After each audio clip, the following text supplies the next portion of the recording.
സൗരസ്വരന്മാരെ ക്രിസ്തുവിൽ സ്നേഹവന്ദനം. നമ്മൾ റോമാലേഖനം അതിൻ്റെ 15-ാമത്തെ അധ്യായം കഴിഞ്ഞ ആഴ്ച ചിന്തിക്കുകയായിരുന്നു. 14-ാമത്തെ അധ്യായം നമ്മൾ ചിന്തിച്ചുകൊണ്ടിരുന്നത് വീക്ക് ബ്രദേഴ്സും സ്ട്രോങ് ബ്രദേഴ്സും തമ്മിലുള്ള റിലേഷൻസ് ആണ്. 12-ാമത്തെ അധ്യായം മുതൽ ദൈവസഭയിലെ റിലേഷൻസിനെ കുറിച്ചാണ് പൗലോസ് വിശദീകരിക്കുന്നത്. അത് തുടരുകയാണ്. തുടരുമ്പോൾ 14-ാമത്തെ അധ്യായത്തിൽ ബലഹീനനും ശക്തന്മാരായിട്ടും ബലഹീനന്മാരായിട്ടുള്ള വിശ്വാസികൾ തമ്മിലുള്ള റിലേഷൻസ് ആണ് പറയുന്നത്. ഞാനത് ആദ്യം തന്നെ പറഞ്ഞതുപോലെ അത് ആത്മീയരും അനാത്മീയരും തമ്മിലുള്ള റിലേഷൻ അല്ല. സ്ട്രോങ് ആൻഡ് വീക്ക് എന്ന് പറയുമ്പോൾ ആത്മീയരോ ജഡീയരോ എന്നുള്ള അർത്ഥത്തിൽ അതല്ല അത് പറയുന്നത്. കൺവിക്ഷൻസിനുള്ള വ്യത്യാസമാണ് അവിടെ പറയുന്നത്. ഞാനത് വിശദീകരിച്ചിരുന്നു. ഇന്ന് നമുക്ക് 15-ാമത്തെ അധ്യായവും 16-ാമത്തെ അധ്യായവും രണ്ടും കൺക്ലൂഡ് ചെയ്യാമെന്നാണ്, രണ്ടും കൂടി തീർക്കാമെന്നാണ്. റോമാലേഖനം ഇന്നത്തെ കൊണ്ട് കൺക്ലൂഡ് ചെയ്യാമെന്നാണ് ഞാൻ കരുതുന്നത്. അതുകൊണ്ട് കുറച്ച് സമയം കൂടുതൽ എടുക്കുകയാണെങ്കിൽ നിങ്ങൾ അത് ക്ഷമിക്കുക. 15-ാമത്തെ ലാസ്റ്റ് അധ്യായം 16-ാമത്തെ അധ്യായത്തിൽ പറയുന്നത് പൗലോസിന്റെ ഗ്രീറ്റിംഗ്സ് ആണ്. അത് ഒരു പ്രത്യേക ക്ലാസ് ആയിട്ട് എടുക്കാനായിട്ട് ആഗ്രഹിക്കുന്നില്ല. ഒരു സെക്കൻഡ് എനിക്ക്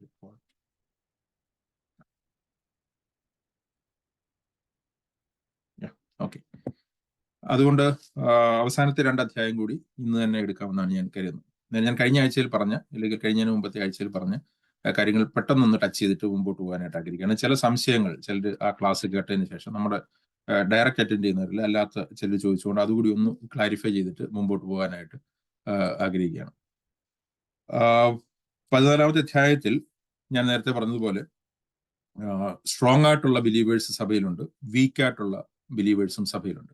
സ്ട്രോങ് ബിലീവേഴ്സ് എന്ന് പറഞ്ഞു കഴിഞ്ഞാൽ അവരുടെ കോൺഷ്യസ്നസ്, അവരുടെ മനസാക്ഷി, അവരുടെ കൾച്ചർ അല്ലെങ്കിൽ അവരുടെ ട്രഡീഷൻസ്, അവരുടെ വളർന്നു വന്ന ബാക്ക്ഗ്രൗണ്ട് ഇതിനാൽ സ്വാധീനിക്കപ്പെടാതെ ദൈവവചനത്താലും പരിശുദ്ധാത്മാവിനാലും മാത്രം സ്വാധീനിക്കുന്ന മനസാക്ഷിയുള്ളവരാണ് സ്ട്രോങ് ബിലീവേഴ്സ്. അവരുടെ മനസാക്ഷി അതുപോലെ സ്ട്രോങ് ആണ്. അതുകൊണ്ട് തന്നെ അവർ പാപം എന്താണെന്ന് തിരിച്ചറിയുന്നത് യഥാർത്ഥത്തിൽ പരിശുദ്ധാത്മാവിന്റെ കൺവിക്ഷനിൽ കൂടിയും ദൈവവചനത്തിന്റെ അടിസ്ഥാനത്തിലാണ്, അല്ലാതെ അവരുടെ കൾച്ചറിലോ ട്രഡീഷണലോ ആയിട്ടുള്ള ബാക്ക്ഗ്രൗണ്ടിന്റെ അടിസ്ഥാനത്തിലല്ല. എന്നാൽ വീക്ക് ബിലീവേഴ്സ് എന്ന് പറയുമ്പോൾ അവരുടെ കോൺഷ്യസ്നസ്, അവരുടെ മനസാക്ഷി വീക്കാണ്.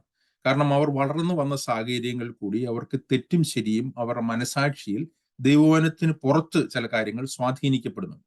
അങ്ങനെ വരുമ്പോൾ ആ സ്ട്രോങ് ബിലീവേഴ്സും വീക്ക് ബിലീവേഴ്സും തമ്മിലുള്ള ഐക്യതയാണ് പൗലോസ് ഇതിൽ കൂടി പറഞ്ഞു വരുന്നത്. ശരിക്കും ദൈവസഭയിലെ ഐക്യതയെ പറ്റി പറയാനായിട്ടാണ് പൗലോസ് ഈ കാര്യങ്ങളെല്ലാം വിശദീകരിക്കുന്നത്. അന്നേരം ഈ ഒരു പെർട്ടിക്കുലർ കോണ്ടെക്സ്റ്റിൽ അത് വളരെ പ്രാധാന്യമുള്ളതാണ്. കാരണം റോമാ സഭയിൽ 2 കൾച്ചറിലുള്ള വ്യക്തികൾ, 2 കൾച്ചറിലുള്ള വിശ്വാസികൾ ഉണ്ടായിരുന്നു. ഒന്ന് ജാതികളും മറ്റേത് യഹൂദന്മാരും. കംപ്ലീറ്റ്ലി ഡിഫറെന്റ് ആയിട്ടുള്ള കൾച്ചറിലുള്ളവരാണ്. 2 പേരുടെയും കോൺഷ്യസ്നെസ് അവരുടെ കൾച്ചറുമായിട്ട് ബന്ധപ്പെട്ടിട്ടാണ് നിൽക്കുന്നത്. അപ്പോൾ അവിടെ പൗലോസ് പറഞ്ഞിരിക്കുന്നത് സ്ട്രോങ് ആയിട്ടുള്ള ബിലീവേഴ്സ്, അവരുടെ കോൺഷ്യസ്നസ് ദൈവവചനത്താൽ മാത്രം സ്വാധീനിക്കപ്പെടുന്ന ബിലീവേഴ്സ് വീക്കായിട്ടുള്ള ബിലീവേഴ്സിനെ അക്സെപ്റ്റ് ചെയ്യുകയും അവർക്ക് വേണ്ടിയിട്ട് ഇവരുടെ കൺവിക്ഷൻസ് ചിലപ്പോൾ മാറ്റുകയും ചെയ്യേണ്ടി വരും. അത് തെറ്റായതുകൊണ്ടല്ല, ബലഹീനനായ സഹോദരന് ഇടർച്ചയാവാതിരിക്കാൻ വേണ്ടിയിട്ട്. അപ്പോൾ ബലഹീന സഹോദരൻ അവരുടെ കൺവിക്ഷൻസ് മാറ്റാൻ വേണ്ടിയിട്ടല്ല പൗലോസ് പറയുന്നത്. സ്ട്രോങ് ആയിട്ടുള്ള സഹോദരന്മാരാണ് വീക്കായിട്ടുള്ള സഹോദരന്മാരെ അവരെ അക്കോമഡേറ്റ് ചെയ്യാൻ വേണ്ടിയിട്ട്, അവർക്ക് ഇടർച്ച വരാതിരിക്കാൻ വേണ്ടിയിട്ട് അവരുടെ കൺവിക്ഷൻസ് ചിലപ്പോൾ മാറ്റേണ്ടി വരും എന്നാണ് പറഞ്ഞിരിക്കുന്നത്. പക്ഷെ അങ്ങോട്ടും ഇങ്ങോട്ടും ഉള്ള റിലേഷനിൽ ഇവർ തമ്മിലൊരു ഐക്യത ഉണ്ടായിരിക്കണം എന്നാണ് പറഞ്ഞിരിക്കുന്നത്. അതാണ് 14-ാമത്തെ അധ്യായത്തിന്റെ 3-ാമത്തെ വാക്യത്തിൽ 2 പേരെടുത്തും പറയുന്ന കാര്യമുണ്ട്. തിന്നുന്നവൻ പറഞ്ഞിരിക്കുക തൊട്ട് മുകളിലത്തെ വാക്യം വായിച്ചു കഴിഞ്ഞാൽ, ഇവിടുത്തെ കോണ്ടക്സ്റ്റ് ഞാൻ കഴിഞ്ഞ ആഴ്ചയിൽ പറഞ്ഞുകൊണ്ട് ഞാൻ ഡീറ്റെയിൽ ആയിട്ട് വിശദീകരിക്കുന്നില്ല. ഇവിടെ പറഞ്ഞിരിക്കുന്നത് ഡയറ്റ് ആൻഡ് ഡേയ്സ്, ഇല്ലെങ്കിൽ അവരുടെ ഭക്ഷണക്രമങ്ങളും ദിവസങ്ങളും എന്നുള്ളതാണ്. അത് ഇന്ന് നമുക്ക് ഡയറക്ട്ലി അങ്ങനെ ആപ്ലിക്കബിൾ അല്ല. ഇന്ന് നമുക്ക് ആപ്ലിക്കബിൾ ആവുന്ന എല്ലാ കാര്യങ്ങൾക്കും ഈ പ്രിൻസിപ്പിൾ നമുക്ക് ഉപയോഗിക്കാനായിട്ട് കഴിയും. അതായത് ഇവിടെ പറഞ്ഞിരിക്കുന്ന ഡയറ്റ് എന്ന് പറയുമ്പോൾ വിഗ്രഹാർപ്പിതം ഭക്ഷിക്കുന്നതിനെ പറ്റിയാണ് ഡയറക്ട്ലി ഇവിടെ അഡ്രസ് ചെയ്യുന്നത്. അതായത് സ്ട്രോങ് ആയിട്ടുള്ള ബിലീവർ എന്ന് പറയുന്നത് വിഗ്രഹാർപ്പിതം ഭക്ഷിക്കാമെന്ന് വിശ്വസിക്കുന്ന വ്യക്തിയാണ്. അതായത് അത് ദൈവവചനപ്രകാരം ഒരു പരിധി വരെ, ഞാനത് കുറച്ചുകൂടി വിശദീകരിക്കാം മുമ്പോട്ട് പോകുമ്പോൾ, ശരിയുമാണ്. അന്നേരം ആ വിശ്വാസമാണ് കറക്റ്റ്. അന്നേരം അവിടെ പറഞ്ഞിരിക്കുകയാണ് ഒരുവൻ എല്ലാം തിന്നാമെന്ന് വിചാരിക്കണം. അവന് വിഗ്രഹാർപ്പിതമാണെങ്കിലും വിഗ്രഹാർപ്പിതം അല്ലെങ്കിൽ ഒന്നും വിഷയമല്ല. അവന്റെ മനസാക്ഷി സ്ട്രോങ് ആണ്. അവനെല്ലാം തിന്നാമെന്ന് വിചാരിക്കുന്നവനാണ് സ്ട്രോങ് ബിലീവർ. അന്നേരം ഒരുവൻ എല്ലാം തിന്നാമെന്ന് വിചാരിക്കുന്നു. എന്നാൽ ബലഹീനൻ, അവന് വിഗ്രഹാർപ്പിതം കഴിക്കുന്നത് അവന് ഭയങ്കര കോൺഷ്യസിൽ പ്രശ്നമായതുകൊണ്ട് അവൻ വിഗ്രഹാർപ്പിതം ഒഴിവാക്കി കഴിഞ്ഞ് കഴിഞ്ഞാൽ ആ കോണ്ടെക്സ്റ്റിൽ അവർക്കൊന്നും കഴിക്കാനായിട്ട്, മാംസം കഴിക്കാനേ പറ്റത്തില്ല. അന്നേരം ആ വ്യക്തി വെജിറ്റേറിയൻ ആയിട്ട് തുടരാനായിട്ട് ആഗ്രഹിക്കുകയാണ്. അന്നേരം തിന്നുന്നവൻ, സ്ട്രോങ് ബിലീവർ, വീക്ക് ബിലീവറിനെ ധിക്കരിക്കരുതെന്നാണ് പറഞ്ഞിരിക്കുന്നത്. The one who eats is not to regard with contempt. അന്നേരം മറ്റവനെ ധിക്കരിക്കുക, അവനെ ചെറിയവനായിട്ട് കാണരുത്. ഇവൻ വീക്ക് ബിലീവറാണ്, ഇവന് വിഗ്രഹാർപ്പുതം കഴിക്കുന്നവന് ഭയങ്കര പേടിയാണ് എന്ന് പറഞ്ഞാൽ അവനെ ആ രീതിയിൽ കണ്ടംപ്റ്റോടുകൂടി കാണരുത്. തിന്നാത്തവൻ തിന്നുന്നവനെ വിധിക്കരുത്. തിന്നാത്തവൻ മറ്റവൻ ഒരു എന്തോ പാപം ചെയ്യുന്നു എന്ന രീതിയിൽ അവനെ വിധിക്കരുത് എന്നാണ് പറയുന്നത്. അങ്ങനെ രണ്ടുപേരും അങ്ങ് അന്യോന്യം കൈക്കൊള്ളണം എന്നുള്ളതാണ് പൗലോസോട് പറഞ്ഞിരിക്കുന്നത്. അത് പൗലോസ് ആ രീതിയിൽ മുമ്പോട്ട് പോയിട്ട് അത് കൺക്ലൂഡ് ചെയ്യാം. അന്നേരം അത് 15ാമത്തെ അധ്യായത്തിലേക്ക് വരുമ്പോൾ സ്ട്രോങ് ബിലീവേഴ്സിന്റെ അടുത്ത് തന്നെയാണ് വീണ്ടും പൗലോസിന്റെ ആ കൽപ്പന കണ്ടിന്യൂ ചെയ്യുന്നത്. അവിടെ പറഞ്ഞിരിക്കുകയാണ്, എന്നാൽ ശക്തരായ നാം. ശക്തരായ നാം എന്ന് പറയുമ്പോൾ പൗലോസിന്റെ കൺവിക്ഷൻ എന്താണ്? അവിടെ പൗലോസിനെ സംബന്ധിച്ചിടത്തോളം ഇതൊന്നും ഒരു വിഷയമല്ല. അതാണ് ശക്തരായ നാം എന്ന് പൗലോസിനെ ഉൾപ്പെടുത്തി പറഞ്ഞിരിക്കുന്നത്. നമുക്കറിയാം ഈ പറഞ്ഞിരിക്കുന്ന വിഗ്രഹാർപ്പുതം ഭക്ഷിച്ചാലൊന്നും സംഭവിക്കാനൊന്നും പോകുന്നില്ല എന്ന് അറിയാവുന്ന നാം അശക്തരുടെ ബലഹീനതയെ ചുമക്കുകയും നമ്മിൽ തന്നെ പ്രസാദിക്കാതിരിക്കുകയും. അന്നേരം ഇവിടെ പറഞ്ഞിരിക്കുകയാണ്, നമ്മൾക്ക് ഇഷ്ടമുള്ള കാര്യങ്ങൾ, നമുക്ക് വിശ്വാസമുള്ള കാര്യങ്ങൾ എല്ലാം ചെയ്യാനായിട്ട് സ്ട്രോങ് ആയിട്ടുള്ള ബിലീവേഴ്സ് നിൽക്കരുത്. മറ്റുള്ളവരെ കൺസിഡർ ചെയ്യാനായിട്ട് അവരുടെ ബലഹീനതകൾ ചുമക്കണമെന്ന് പറയണം. ഞാൻ വിഗ്രഹാർപ്പുതമായിട്ട് ബന്ധപ്പെട്ട് ചില കാര്യങ്ങൾ കൂടി പെട്ടെന്ന് പറഞ്ഞു പോകാനായിട്ട് ആഗ്രഹിക്കുകയാണ്. ഞാനതൊരു ഫുൾ ക്ലാസ് ആയിട്ട് എടുത്തിട്ടുണ്ട്, അത് കേട്ടിട്ടില്ലാത്തവർക്ക് വേണ്ടിയിട്ട് ഞാൻ പെട്ടെന്ന് ഒന്ന് ടച്ച് ചെയ്തു പോവുകയാണ്. അന്നേരം വിഗ്രഹാർപ്പുതം ഭക്ഷിക്കുന്നതിനെ പറ്റി 4 രീതിയിൽ പൗലോസ് 2 അധ്യായങ്ങൾ പറഞ്ഞിട്ടുണ്ട്. അത് ഈ റോമാലേഖനത്തിലല്ല പൗലോസ് അത് പറഞ്ഞിരിക്കുന്നത്, കൊരിന്ത്യർ ലേഖനത്തിലാണ്. കൊരിന്ത്യർ ലേഖനത്തിൽ ഇത് വളരെ ആപ്ലിക്കബിൾ ആണ്. കാരണം ജാതീയമായിട്ടുള്ള കൊരിന്ത്യയിൽ നിന്ന് വന്ന വിശ്വാസികളുടെ താങ്കൾ പറയുന്നത്. ഇത് 4 കാര്യങ്ങൾ വായിച്ചു കഴിഞ്ഞു കഴിഞ്ഞാൽ നമുക്ക് ഏകദേശം ഇതിനെപ്പറ്റി ഒരു ക്ലാരിറ്റി കിട്ടും. ഇത് നമുക്ക് ഇങ്ങനത്തെ എല്ലാ കാര്യങ്ങളും, കൾച്ചറലായിട്ടുള്ള ഏത് വിഷയങ്ങൾ നമ്മൾ ഇടപെടുമ്പോഴും, നമ്മുടെ സമൂഹത്തിൽ ഇടപെടുമ്പോഴും നമുക്ക് ഇത് ആപ്ലിക്കബിൾ ആയിട്ട് വെക്കാനായിട്ട് കഴിയും. ഇതാണ് ദൈവവചനത്തിലെ, ഞാൻ കൃത്യമായിട്ട് ദൈവവചനത്തിലെ മാത്രമാണ് പറഞ്ഞിരിക്കുന്നത്. ബാക്കിയുള്ള കാര്യങ്ങളൊന്നും ഞാൻ ടച്ച് ചെയ്യുന്നില്ല. പ്രാക്ടിക്കൽ ആയിട്ടുള്ള കാര്യങ്ങൾ നിങ്ങൾ ആ പ്രിൻസിപ്പിൾ അപ്ലൈ ചെയ്തുകൊണ്ട് നിങ്ങൾക്ക് ഓരോ പ്രാക്ടിക്കൽ കാര്യങ്ങൾ നിങ്ങൾക്ക് തീരുമാനങ്ങൾ എടുക്കാവുന്നതാണ്. 2 അധ്യായങ്ങളേ ഉള്ളൂ. അതിൽ നിന്ന് പെട്ടെന്ന് നിങ്ങൾക്ക് മനസ്സിലാക്കാവുന്ന കാര്യമാണ്. ആദ്യത്തേത് 1 കൊരിന്ത്യർ 10ാമത്തെ അധ്യായത്തിലാണ് വിഗ്രഹാർപ്പിത ഭക്ഷണത്തിനെ പറ്റി ആദ്യം പറയുന്നത്. ഇത് ഞാൻ ഈ പറയുന്ന 4 കാര്യങ്ങളും കംപ്ലീറ്റ്ലി വിഗ്രഹാർപ്പിത ഭക്ഷണം കഴിക്കുന്നതിനെ പറ്റി തന്നെയാണ് പൗലോസ് പറയുന്നത്. എന്നാൽ ഇതിന്റെ കോണ്ടെക്സ്റ്റ് അനുസരിച്ചിട്ടാണ് ഇതിന്റെ ആപ്ലിക്കേഷൻ വ്യത്യാസമാകുന്നത്. അന്നേരം നമ്മളോട്ട് കോണ്ടെക്സ്റ്റ് പ്രാധാന്യമാണ്. ഒരു വിഷയം പറയുമ്പോൾ, ഒരേ കാര്യം പറയുമ്പോൾ തന്നെ 2 കോണ്ടെക്സ്റ്റിൽ പറയുമ്പോൾ, അതുകൊണ്ടാണ് ഈ കോണ്ടെക്സ്റ്റ് ഈസ് ദ കിങ് എന്ന് പറയുന്നത്. പലപ്പോഴും ദൈവവചനം മനസ്സിലാക്കുമ്പോഴും ദൈവവചനത്തിന്റെ ഉപദേശം മനസ്സിലാക്കുമ്പോൾ ആദ്യത്തെ കോണ്ടെക്സ്റ്റ് എന്താണ്? 1 കൊരിന്ത്യർ 10ാമത്തെ അധ്യായത്തിലെയാണ് ആദ്യത്തെ കോണ്ടെക്സ്റ്റ്. അവിടുത്തെ കോണ്ടെക്സ്റ്റ് ഡയറക്ട്ലി വിഗ്രഹാർപ്പിതം ഭക്ഷിക്കുന്നതിനെ പറ്റി അല്ല പൗലോസ് ഡയറക്ട്ലി അഡ്രസ് ചെയ്യുന്നത്, വിഗ്രഹാരാധനയെ പറ്റിയാണ് പൗലോസ് അഡ്രസ് ചെയ്യുന്നത്. 10ാമത്തെ അധ്യായത്തിന്റെ 7ാമത്തെ വാക്യത്തിൽ അവരിൽ എന്ന് എഴുതിയിരിക്കുന്ന പോലെ അവരിൽ ചിലരെ പോലെ നിങ്ങൾ വിഗ്രഹാരാധികൾ ആകരുത് എന്ന് പറഞ്ഞിട്ട് അതിന്റെ തുടർച്ചയാണ് പറയുന്നത്. എന്നിട്ട് 14ാമത്തെ വാക്യത്തിൽ പറയാണ്, അതുകൊണ്ട് പ്രിയന്മാരെ വിഗ്രഹാരാധന വിട്ടോടുവിൻ എന്ന് പറയാം. അന്നേരം അത് വളരെ ക്ലിയർ കമാൻഡ്മെന്റ് ആണ്. വിഗ്രഹാരാധന, ഫ്ലീ ഫ്രം അഡൾട്ട് എന്ന് പറഞ്ഞു കഴിഞ്ഞാൽ ദുർനടപ്പ് വിട്ടോടു എന്ന് പറഞ്ഞിരിക്കുന്ന അതേ സ്ട്രോങ് ആയിട്ടുള്ള ലാംഗ്വേജ് ആണ് അവിടെ പറഞ്ഞിരിക്കുന്നത്. എന്നിട്ട് താഴേക്ക് വരുമ്പോൾ പറയാണ്, അവിടെ ഒരു കൂട്ടായ്മയെ പറ്റി പറയാണ്. അവിടെ ഞാൻ കഴിഞ്ഞ ആഴ്ചയിൽ പറഞ്ഞ പോലെ ക്രിസ്തുവിന്റെ ശരീരത്തോടുള്ള ഒരു കൂട്ടായ്മയെ പറ്റി പറയാണ്. ഒരപ്പം, ആ അപ്പത്തിലെ കൂട്ടായ്മയിൽ ആകുന്ന നമ്മളെല്ലാവരും അതിന്റെ അംശികളാണെന്ന് പറയാണ്. എന്നിട്ട് താഴേക്ക് വരുമ്പോൾ പറയാണ്, വിഗ്രഹാർപ്പിതം വല്ലതും ആകുന്നുവെന്നോ, ഞാനത് ഡീറ്റെയിൽ ആയിട്ട് പോകാത്തത് എനിക്ക് സമയമില്ലാത്തതുകൊണ്ടാണ്. വിഗ്രഹം വല്ലതും ആകും. അന്നേരം പറയാണ്, വിഗ്രഹാർപ്പിതത്തിന് എന്തെങ്കിലും ശക്തി ഉണ്ടോ നിങ്ങൾ വിശ്വസിക്കുന്നുണ്ടോ? അത് വെറുതെയാണ്.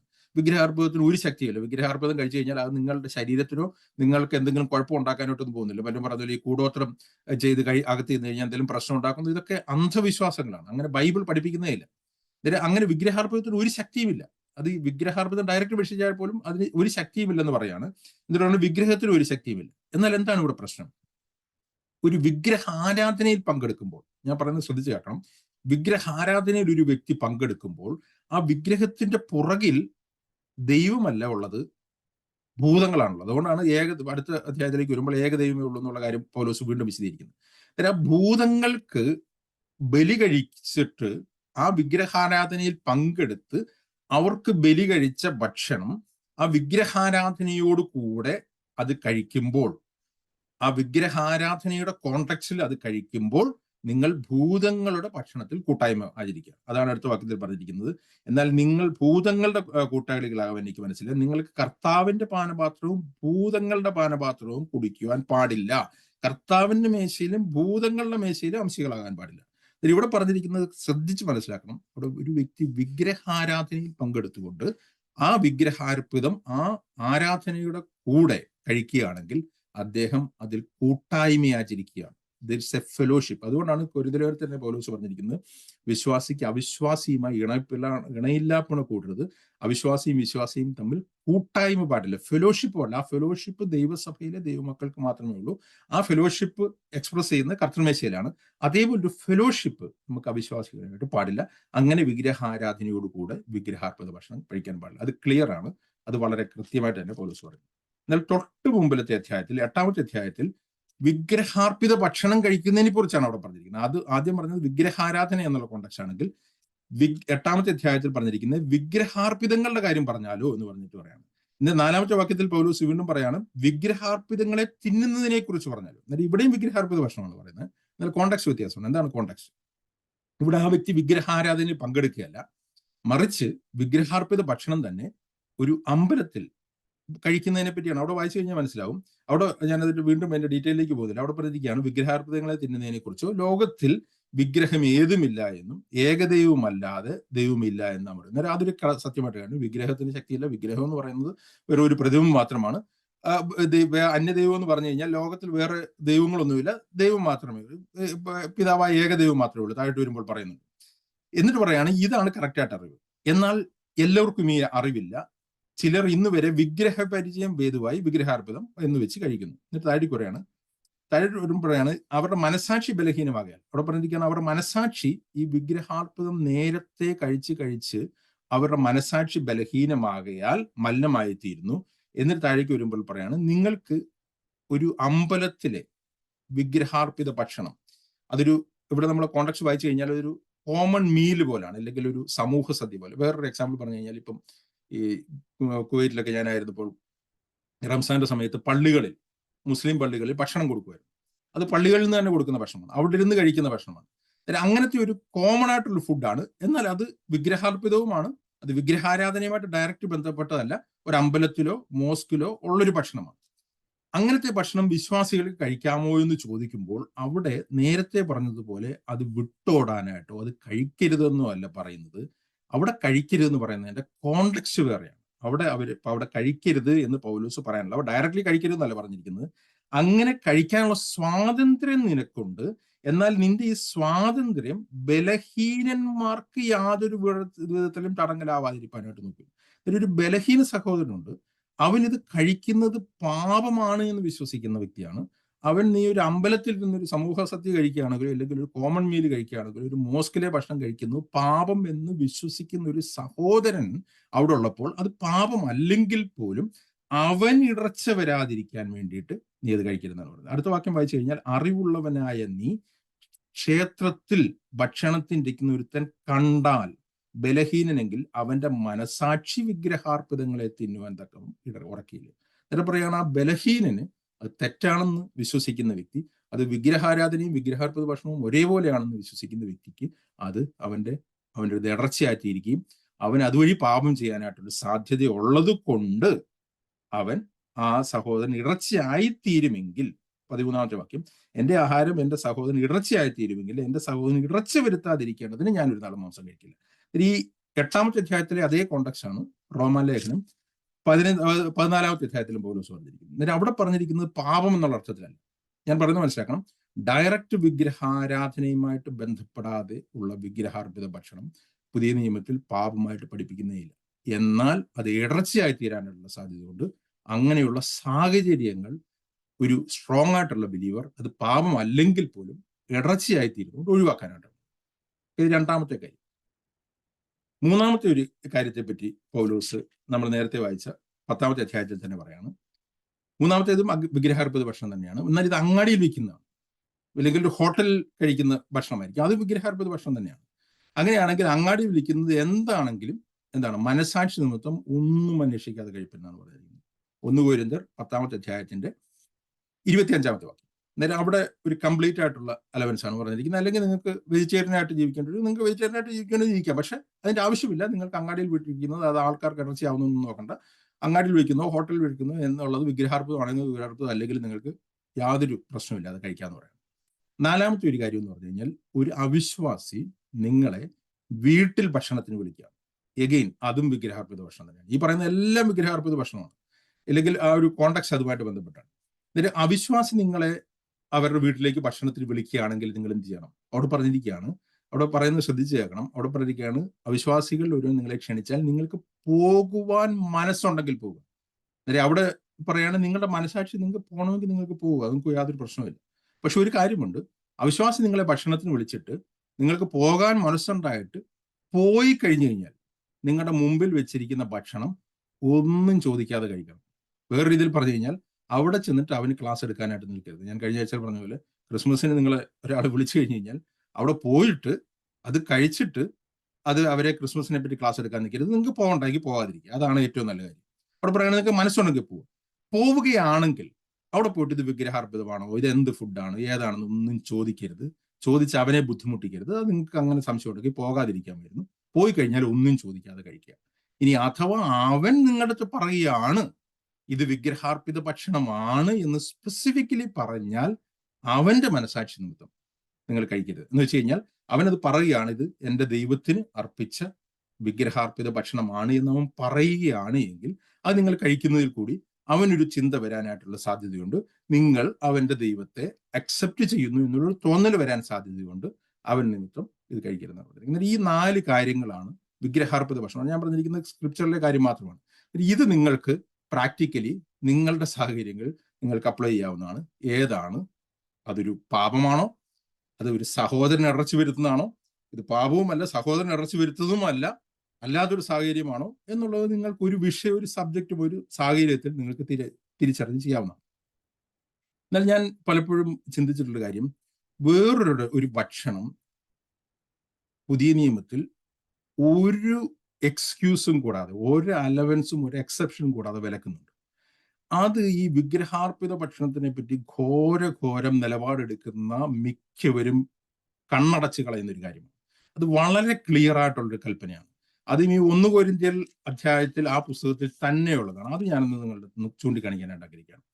ഒരു കൂട്ടരെടുത്ത്, ഞാൻ നേരത്തെ പറഞ്ഞു, അവിശ്വാസികളുമായിട്ട് നമുക്ക് കൂട്ടായ്മയായിട്ടുള്ള ഭക്ഷണമാണ് കഴിക്കാൻ പാടില്ലാത്തത്. വേറെ രീതിയിൽ പറഞ്ഞു കഴിഞ്ഞാൽ വിഗ്രഹാരാധന എന്നുള്ള കോണ്ടെക്സ്റ്റിൽ അവിടെ ഒരു ഫെലോഷിപ്പ്, അവരുടെ അന്യദൈവങ്ങളുമായിട്ടുള്ള ഫെലോഷിപ്പിലാണ് ഭക്ഷണം കഴിക്കാനായിട്ട് പാടില്ല എന്ന് കൃത്യമായിട്ട് പറഞ്ഞിരിക്കുന്നത്. അല്ലാത്ത കോണ്ടെക്സ്റ്റുകളിൽ പല രീതിയിലാണ് അത് വിശദീകരിക്കുന്നത്. അത് കംപ്ലീറ്റ് പ്രൊഹിബിഷൻ പറയുന്നില്ല. ഓക്കെ, എന്നാൽ കംപ്ലീറ്റ് പ്രൊഹിബിഷൻ പറയുന്ന ഒരു കാര്യം, അതെന്ന് പറഞ്ഞാൽ 1 കൊരിന്ത്യർ 5-ാമത്തെ അധ്യായത്തിന്റെ 11-ാമത്തെ വാക്യമാണ്.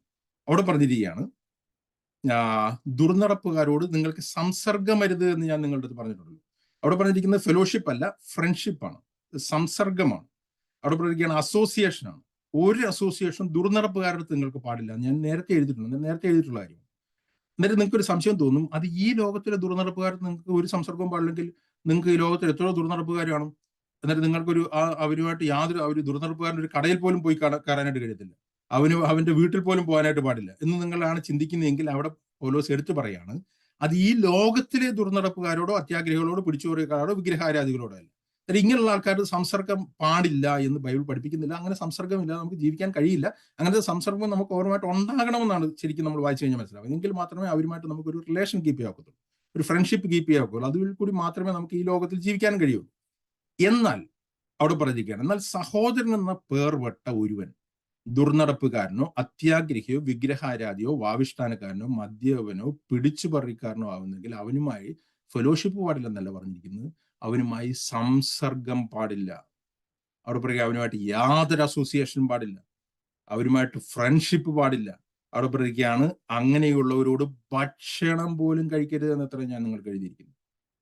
കംപ്ലീറ്റ്ലി ഭക്ഷണം കഴിക്കരുതെന്ന് പറഞ്ഞിരിക്കുന്നത് ഒരു പിന്മാറ്റക്കാരൻ്റെ അടുത്ത് പാപത്തിൽ കണ്ടിന്യൂ ചെയ്യുകയും വിശ്വാസി എന്നുള്ള പേര്. ഇത് ഇന്ന് അനേകം വിശ്വാസികൾക്ക് അവരത് സീരിയസ് ആയിട്ട് എടുക്കുന്നില്ല. ഇവിടെയാണ് നമ്മൾ ഒട്ടകത്തെ വിഴുങ്ങുകയും ഉറുമ്പിനെ അരിക്കുകയും ചെയ്യുന്നത്.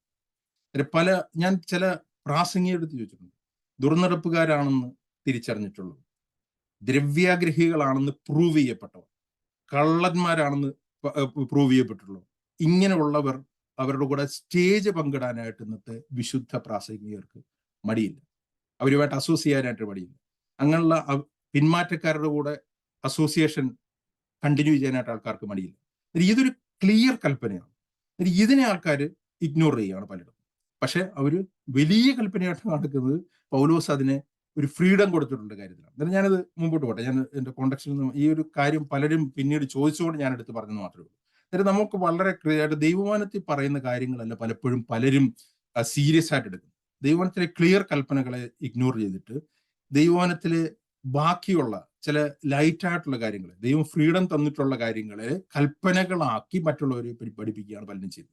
അതായത് ദൈവവചനത്തിലെ ക്ലിയർലി ഭക്ഷണം കഴിക്കരുതെന്ന് വളരെ വ്യക്തമായിട്ട് വിലക്കിയിരിക്കുന്നത് അവിശ്വാസികളുടെ തല്ല, അവിശ്വാസികളുമായിട്ടുള്ള ബന്ധത്തിലുള്ള അല്ല, വിശ്വാസിയായി പിന്മാറ്റക്കാരനായിട്ടുള്ള പോയവനുമായിട്ടുള്ള ബന്ധത്തിലാണ്. അവരുമായിട്ട് യാതൊരു തരത്തിലുള്ള സംസർഗവും പാടില്ല എന്നാണ് ദൈവം പഠിപ്പിക്കുന്നത്.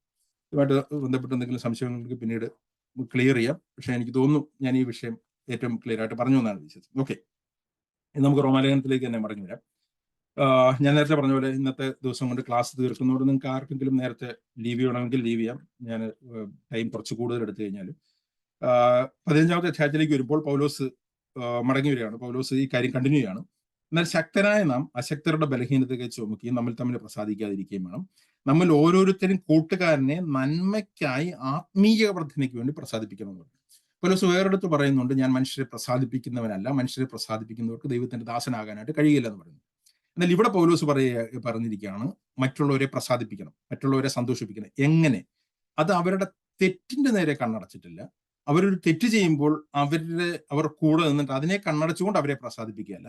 എങ്ങനെയാണ്? അവരെ നന്മയ്ക്കായി ആത്മീയ വർധനയ്ക്ക് വേണ്ടി പ്രസാദിപ്പിക്കുന്നത്. ഈ കോണ്ടെക്സിൽ അവർക്കൊരു നന്മ വരാൻ വേണ്ടിയിട്ട്, അവരുടെ ആത്മീയ വർധന വരാൻ വേണ്ടിയിട്ട് നമ്മളുടെ തന്നെ പ്രസാദിപ്പിക്കാതെ നമ്മുടെ ചില കൺവിക്ഷൻസ് പോലും നമ്മൾ ചിലപ്പോൾ മാറ്റിവെച്ചുകൊണ്ട് അവരെ പ്ലീസ് ചെയ്തുകൊണ്ട് അവരെ ആത്മീയ വർധന വരുത്താൻ വേണ്ടിയിട്ട് നിങ്ങൾ ശ്രമിക്കണമെന്നുള്ളതായിരിക്കും.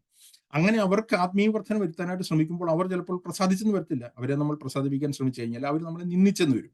അങ്ങനെ നിന്ദിച്ചാലും നമ്മൾ നമ്മളെ തന്നെ പ്രസാദിപ്പിക്കാതെ മറ്റുള്ളവരെ പ്രസാദിപ്പിക്കാൻ വേണ്ടിയിട്ട്, അവരുടെ ആത്മീയ വർധനയ്ക്ക് പ്രസാദിപ്പിക്കാൻ വേണ്ടി ക്രിസ്തുവിനെ പോലെ ആ ഒരു ആറ്റിറ്റ്യൂഡ് നമുക്ക് ഉണ്ടാകണമെന്നാണ് അടുത്ത വാക്യത്തിൽ പറഞ്ഞിരിക്കുന്നത്. അവിടെ പറഞ്ഞിരിക്കുകയാണ്, നിന്നെ നിന്ദിക്കുന്നവർ നിന്ന് എന്റെ മേൽ വീണു എന്ന് എഴുതിയിരിക്കുന്ന പോലെ ക്രിസ്തുവും തന്നിൽ തന്നെ പ്രസാദിച്ചില്ല. ക്രിസ്തു തനിക്കുള്ള ഫ്രീഡം ലിമിറ്റ് ചെയ്തുകൊണ്ട് മറ്റുള്ളവർക്ക് വേണ്ടിയിട്ട്, മറ്റുള്ളവരെ പ്രസാദിപ്പിക്കാൻ വേണ്ടിയിട്ട്, ആത്മീയ വർധനയ്ക്ക് വേണ്ടി കർത്താവ് ശ്രമിച്ചു എന്നാണ് പറഞ്ഞിരിക്കുന്നത്. എന്നിട്ട് പറയുകയാണ്, ഈ മുന്നെഴുതിയിരിക്കുന്നു, പഴയ നിയമത്തിലൊക്കെ എഴുതിയിരിക്കുന്ന ഈ കാര്യങ്ങൾ ഒക്കെ നമ്മുടെ ഉപദേശത്തിനായി നമുക്ക് തിരുവെഴുത്തുകളാൽ ഉണ്ടാകുന്ന സ്ഥിരതയാലും ആശ്വാസത്താലും പ്രത്യാശ ഉണ്ടാകേണ്ടതിനും തന്നെ എഴുതിയിരിക്കുന്നു.